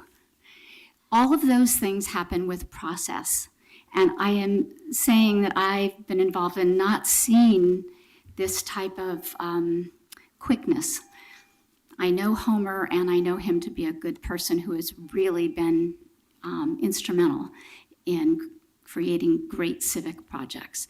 But I would say to you, let's not go from the elimination of the 7 to 7 solution, where police have not been able to have the ability to help people solve health and safety problems, and then move to something else that is not well thought out, that is not really going to serve the needs of the neighbors or the people are living without a home. Thank you. Welcome. Mike Withy, Micro Community Concepts. What I hear from the people behind me is kind of disturbing. Number one is Northwest Portland needs some sort of relief effort like this. We have an emergency. It's got to go somewhere. Northwest business is already designed, besides for Homer, businesses in Northwest designed a relief camp for that spot. He's not the only one that thinks it's a good idea. Business owners and residents of Northwest Portland hired an architect to design it. At the same time, they were working on it. I would like to remind the people behind me that in a couple weeks, we're going to shoot 400 tents that I counted in the corridor within 2 miles. There's 400 tents there. They're going to have to go somewhere. They're going to end up downtown. They're going to end up downtown Northwest Portland. They're going to be on the streets. They're going to be underneath the viaducts. They're going to be on the streets. We're going to have a more dangerous place than we have now. So everybody's coming up with these new solutions, or they're saying, come up with this and come up with that. Where have they been for the last 4 years that we've been talking about this problem? They don't want it in their backyard. Lentz doesn't want it in their backyard. Northeast Portland doesn't want it in their backyard. Southwest Portland doesn't want it in their backyard. But each one of those sectors needs something like this. We've got thousands and thousands of homeless people out there that are chronic. A lot of people aren't going to go there to T1, but a lot of people will. And the people that do go there are the ones that are going to need it most. I say to turn this down is to say to the private sector, we don't care what you want. We want to keep these people out of our city, out of this part of the city at least anyway. So I urge you to let this private sector work together with the community, which they attended our meeting last night. That wasn't the first meeting that they've attended. They've brought our coalition, at least I thought, together to help them. They have built a coalition. I understand these guys behind us. They have good reason to fear, but I'm trying to let them know now it's going to be much worse if we don't open T1. Thank you. Thank you very much. Okay, let's take the next group. Next three are Chloe Udele, Adam Havens, and Jim Howell. And then there are 12 more people left. The next three will be Bob Solinger, Bob and Sally Augustin. Okay, if your name's been called and there's a vacant seat, come on up and take it. So, and we'll let you start, Chloe, please. All right. My name's Chloe Daly. I'm a Portland resident, a small business owner, and a candidate for city council. I'm here today as a formerly homeless teen, a currently cost-burdened renter, and a housing advocate to voice my strong opposition to the lease of Terminal 1 for the eventual purpose of creating a mass homeless shelter. I'm reserving judgment on its use as a temporary emergency shelter for the winter. There's no single solution to a problem that has multiple causes in a population with widely varying needs. And even if you build it, they will not all come. So what happens when we put all our eggs into this basket? We still have hundreds of people sleeping on the street and others becoming homeless every day. We have a city that's desperate for solutions. We have a business community ready to contribute considerable sum of money and a wealth of knowledge and experience among our housing advocates and activists that has not begun to be tapped in this process. We need a plan for getting people off the streets and into housing that gives them dignity, autonomy, and choices that are appropriate to their needs and circumstances, which I argue T1 is not. We also have thousands of Portlanders who are one rent increase or no cause eviction away from losing their housing, such as the complex in Hazelwood, where residents recently received the choice of a 50% rent increase or a no cause 90-day eviction. None of them can afford the increase, and none of them have anywhere to go. That's 30 more people potentially becoming homeless, including 12 children. Any action we take on homelessness must coincide with meaningful effort to stem the tide of people entering our homeless population due to displacement through stronger tenant protections and rent subsidies for cost-burdened households. I hope we can find the way to combine the talent and resources that the development team here is offering with a better plan that will allow us to address our short-term emergency without compromising our investment in a better future for all of us. Thank you. Thank you. Welcome. Hello, my name is Jim Howell. Thanks for having me out. My message here more is for Homer Williams and you folks, but I'm suggesting that Wapato Jail is not necessarily a bad location. Here are the reasons that have been given for not using Wapato, and probably the most critical one is accessibility. I know this is one of the reasons that it has not been looked at too seriously, but it could be probably an extremely accessible site. Here it is. I know a lot of people don't know where Wapato is, but you can see it's right next to the Rivergate Industrial Area and Terminal 6. Its neighborhood is industry, and the industries out there would love to have better bus service. That's something they've been trying to get TriMet to do for a long time.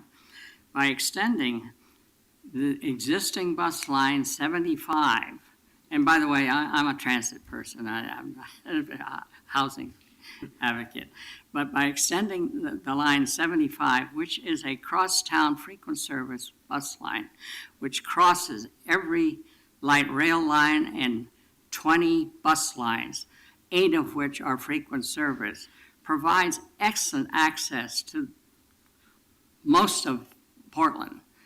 But if we just extended that line about 5 miles out to Wapato, and in the process, it would give Rivergate and that whole industrial area excellent frequent bus service, something they sorely need and have been asking for. They have now a bus line that's, quite frankly, virtually useless. I think it carries about 140 people a day. Here would be an opportunity to combine good bus service to the industrial area and to that facility. And shows where that route goes. It goes all the way from St. John's down to Milwaukee. Thank you, Jim. That's helpful. And I just wanted to show you, there's Wapato Jail. A lot of people don't know what it is, but you can see there's an awful lot of vacant land around there that could be used for the homeless, and it has, as you know, many dormitories for that are heated, has plumbing and ventilation, and those things are unique. Thank you. Okay, thank you. Thanks very much. Mm-hmm. Okay. Let's take the next group, please. Are Bob Solinger and Bob and Sally Augustin. Okay, and we'll go with Andre Baugh. Good afternoon. My name is Bob Salinger. I'm the Conservation Director for the Portland Audubon Society. And Audubon supports aggressive prioritization of addressing homelessness and houselessness in this city. We supported that for a long time. We do not support this proposal. We think this is a very bad idea. We think that the city council has not done the due diligence it needs to do in order to inform itself and the public about the implications of this decision. And we think it is inconsistent with a tremendous amount of work that's gone on in recent years that is also very important. I'll start with the comprehensive plan. The comprehensive plan, the ink isn't even dry on it. One of the most contentious issues was the lack of industrial land, and hundreds and hundreds and hundreds of stakeholders worked for years to come up with a solution to our industrial land deficit, especially along the river. We solved that issue. This proposal will completely undercut that solution. It will take one of the most valuable pieces of industrial land out of commission, put you in a deficit, and I do not believe you'll be able to get the comprehensive plan and the economic opportunities analysis through the state of Oregon. You're going to have to go back to the drawing board. The implications are that, are that you're going to have to roll back environmental regulations and develop prime wildlife habitat like Hayden Island.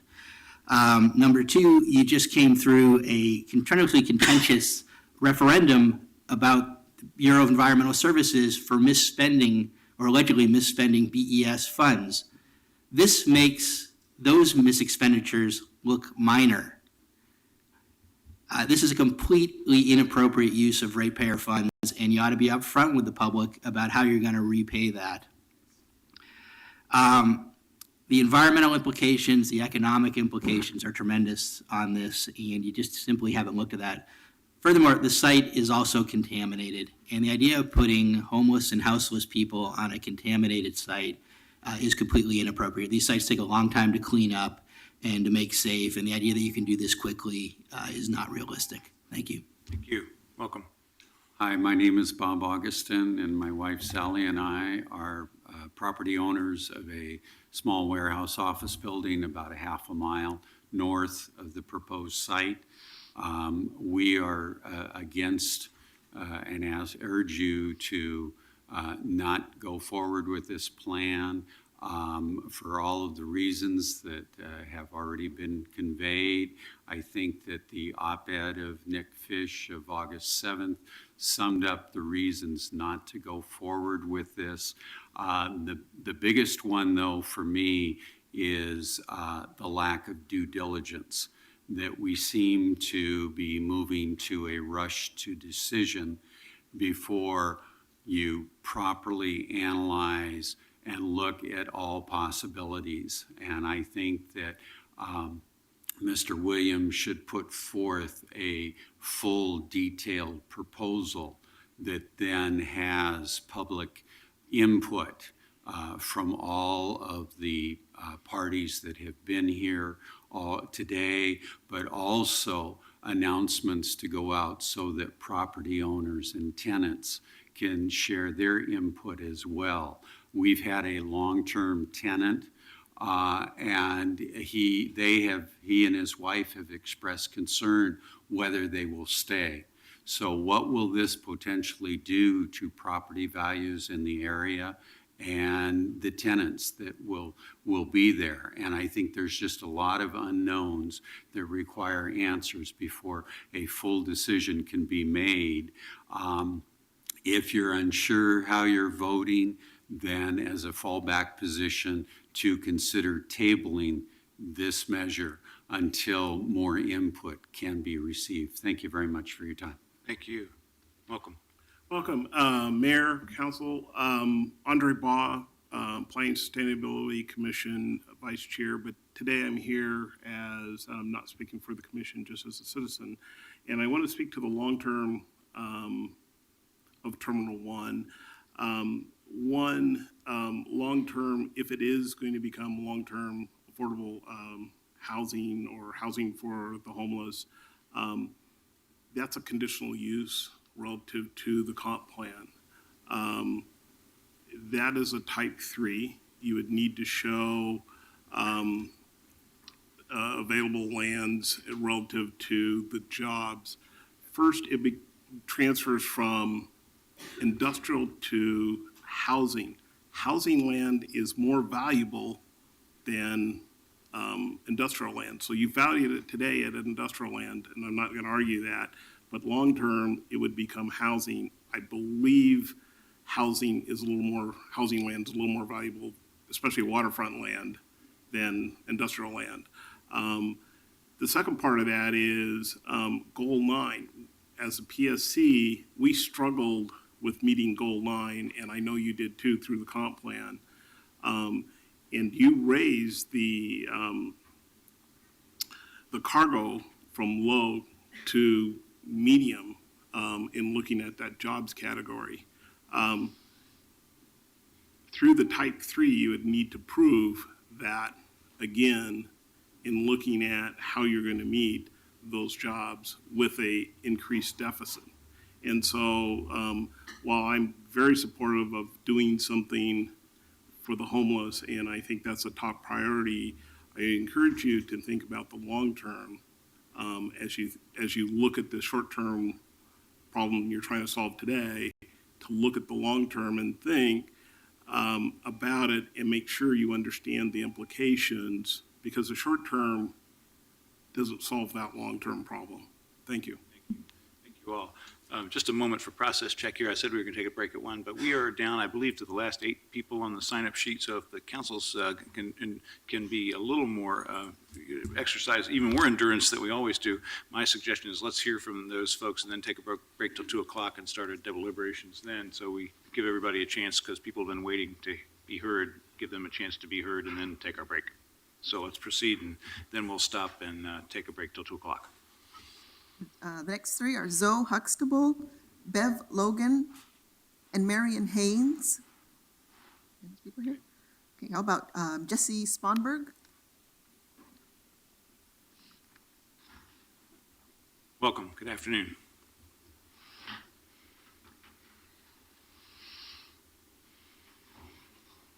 Mayor Hales and Commissioners, I'm Beverly Logan, a leader with Metropolitan Alliance for Common Good, MACG. We want to state strongly on the record that we support this only as a temporary step to address Portland's homelessness crisis. We also want to express some of our concerns and ask for measures to ensure that this will in fact be temporary, transitional, and transparent. We're concerned that homeless people facing impending sweeps have other places in which they may immediately situate themselves. We're concerned that pressure to find good solutions will diminish if the homeless are simply moved out of sight.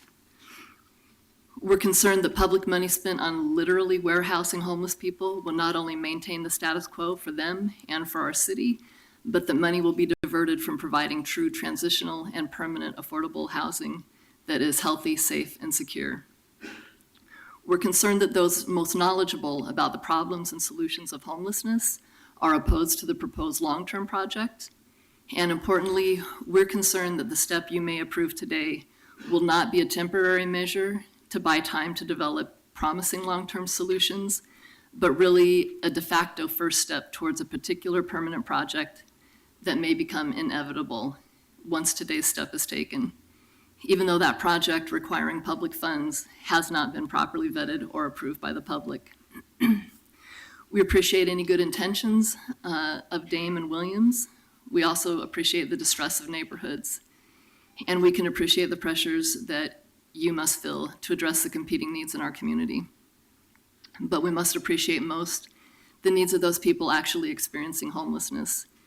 From their longtime advocates, we understand that the warehousing of homeless people tends only to lock them into warehousing and into continued homelessness.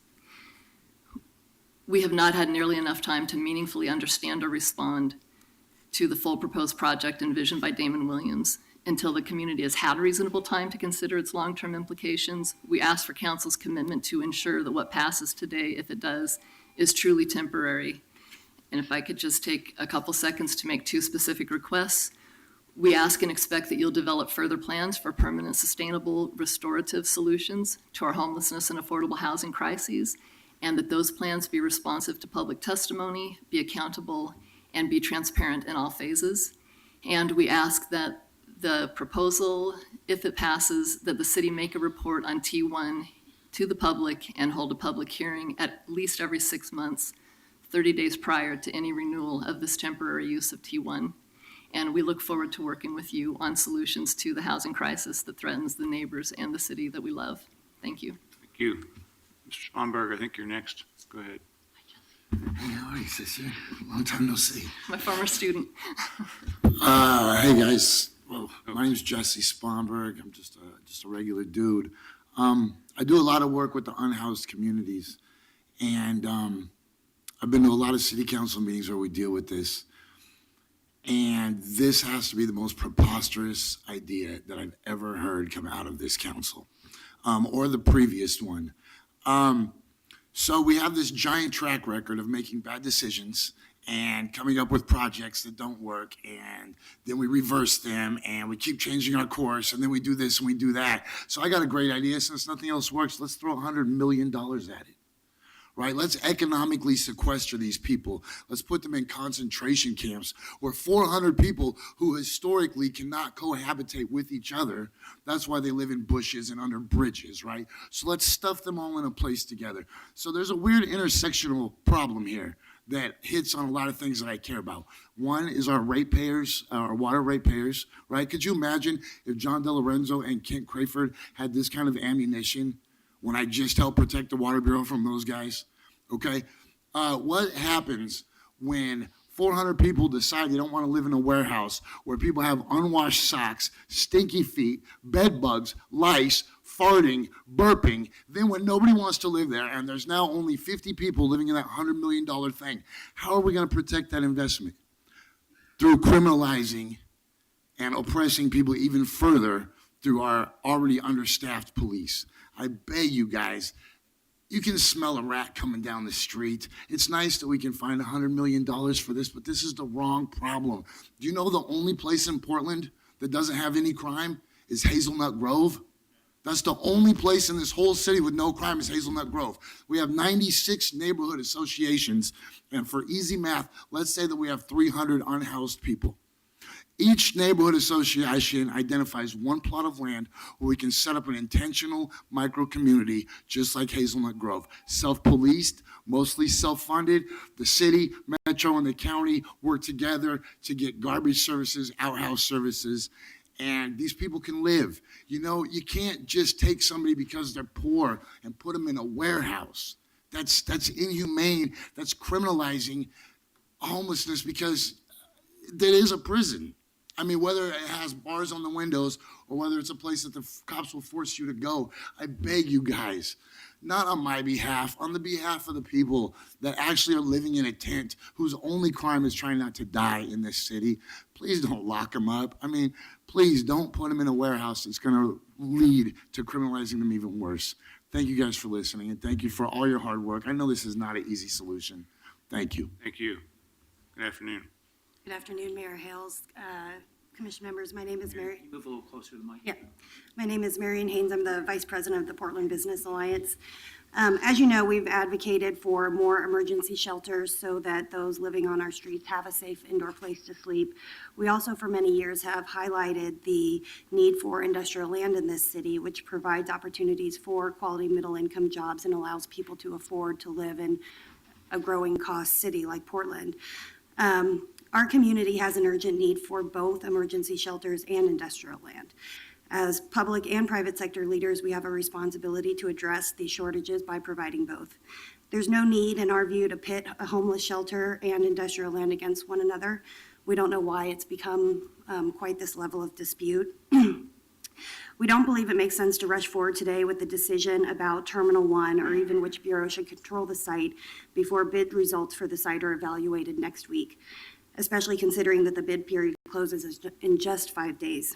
We strongly urge you to set over today's vote for at least 30 days to give all a chance to evaluate whether this property can be sold for industrial use and the time frame in which it might be deployed.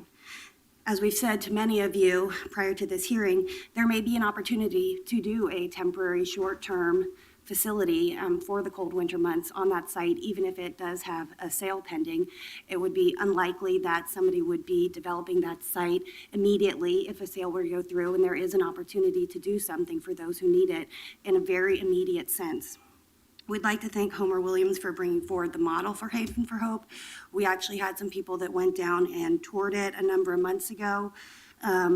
It's worthy of consideration. We think that it needs to be fit to be more of a Portland model, and I think you've heard some of the concerns about that here.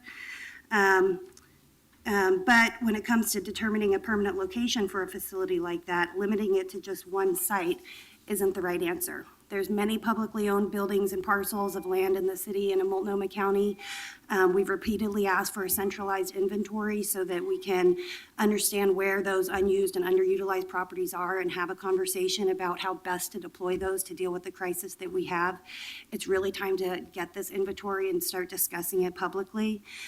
We've brought sites to the city and county and have sat with folks from Home Everyone to try to identify opportunities and options. And we are prepared to stay at the table and do that. But making a decision today to eliminate one of the few available industrial job sites in this city before understanding all the facts doesn't make any sense. We need shelter capacity and we need middle-income jobs. And we just don't think that we need to be in a position where we're choosing one or the other. We can figure out how to do both. Thank you.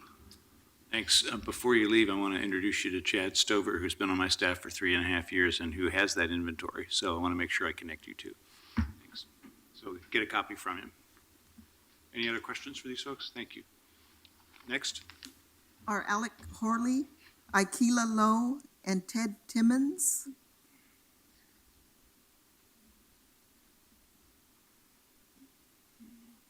And the last person I show is Doug Bennett. Welcome. Good day. I'm trying to keep him asleep. This is Charles. I'm Alec Horley. I wanted to come here today for numerous reasons, but I think what has been said I agree with a lot. What I want to state is that I think one or a couple of you should walk down 14th Avenue from NATO to 14th. I am a staunch pedestrian. I have a car. My wife and I share one car. I'm a Portland streetcar annual pass holder. It's one of the reasons why you're my favorite mayor ever, Charlie. Thank you. I like that Choo Choo Charlie name. It sticks.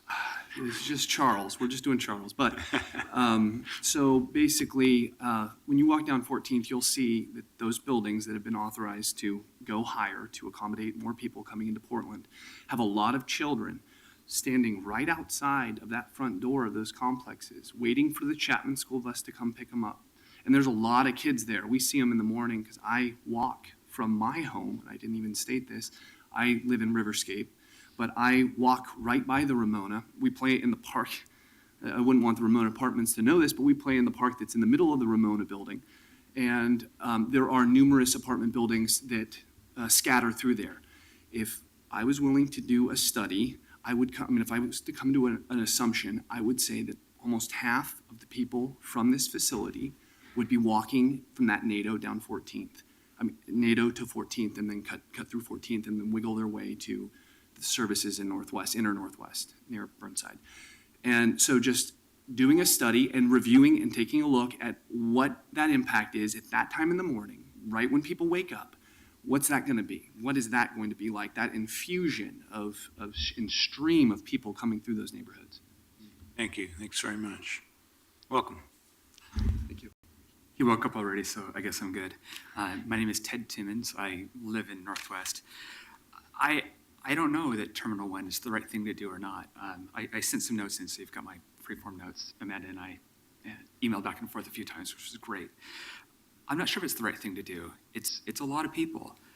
What I am really upset about is to see the response from some of my neighbors and from some of the other people here in Portland of, they need to stay out of our area. What about somewhere else? This is going to affect my property values. The industrial space is more important than housing people that are going to be swept off the Springwater corridor. So I don't think that a huge shelter is the way to go, but we're really in a tough position right here, and that's, I think, a much more important issue. And I really wish that this would be talked about from the human point of view instead of, what's the zoning? What can we do with the zoning in the state of emergency? What can we, those types of things.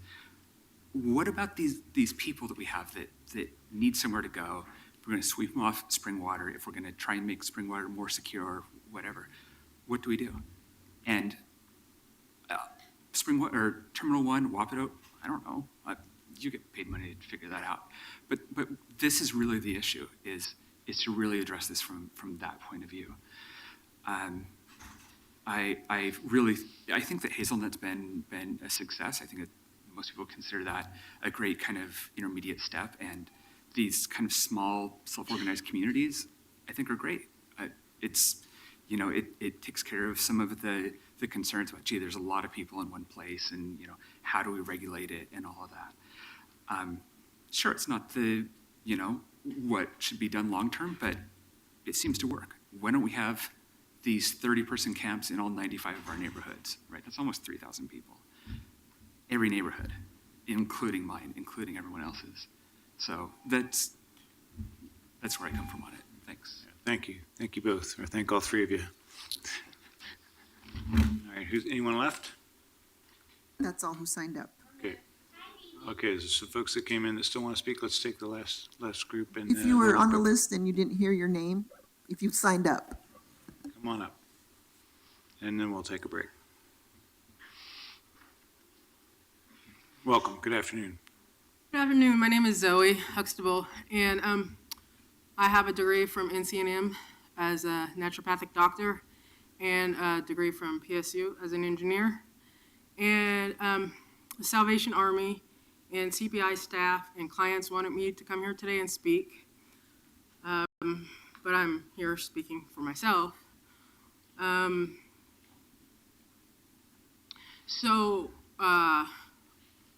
Within the Salvation Army safes and the TPI SOS, there are limited laundry facilities, and it's discouraged for women to go to TPI to use the laundry. That's kind of not, it's unofficially reserved for men who really have gotten kicked out of practically everywhere and aren't welcome to go much of any place. But there is competition within the community in private businesses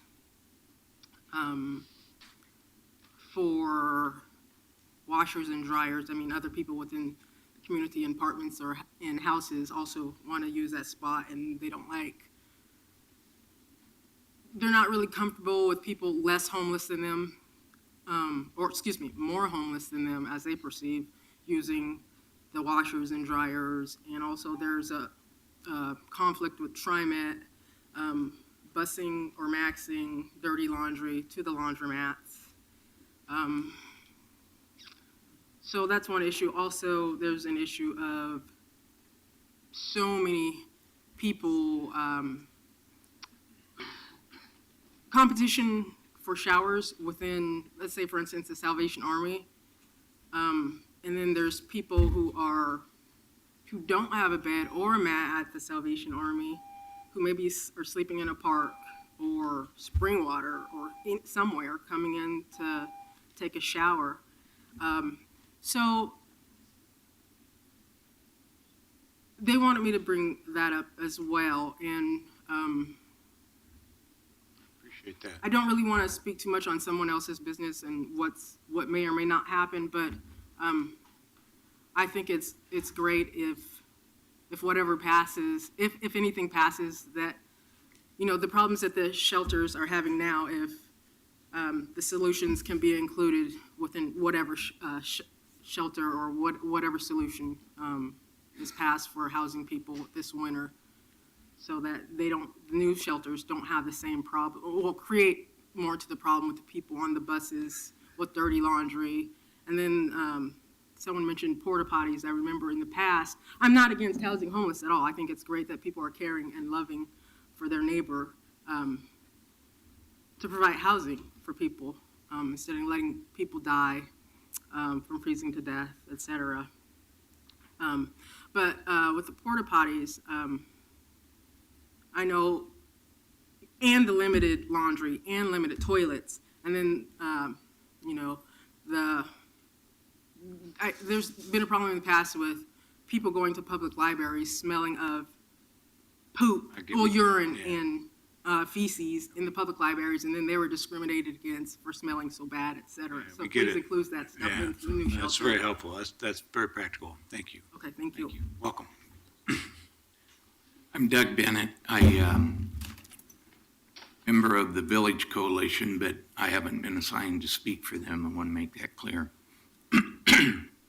I am in homeless camp at least once a week, and I live downtown Portland, and I walk outside my building, and at least once a week, I walk out of my building to see a man urinating on the wall, right near the door of my building. And in the homeless camps down on the corridor, I know personally the rats, and I'm talking about the little critters with the long tail. And I'm begging that you proclaim a state of civil emergency like Seattle did. Have, actually. Okay, and then these rules and these laws that you keep trying to enforce, they're no longer valid. We have in a short time, your health authorities are going to report to the World Health Organization, and the World Health Organization is going to say, what were you thinking? Every plague in the history of mankind started because there was not property, toilets, and water provided for people. We have to get either the people to the water, toilets, and land, or get the toilets and the water to the people. One or the other now. Yeah, thank you. Thank you very much. Thank you. I want to thank you all. A lot of excellent testimony. We appreciate it. We're going to take a break for just about 45 minutes and then reconvene the council at 2 o'clock. Thank you.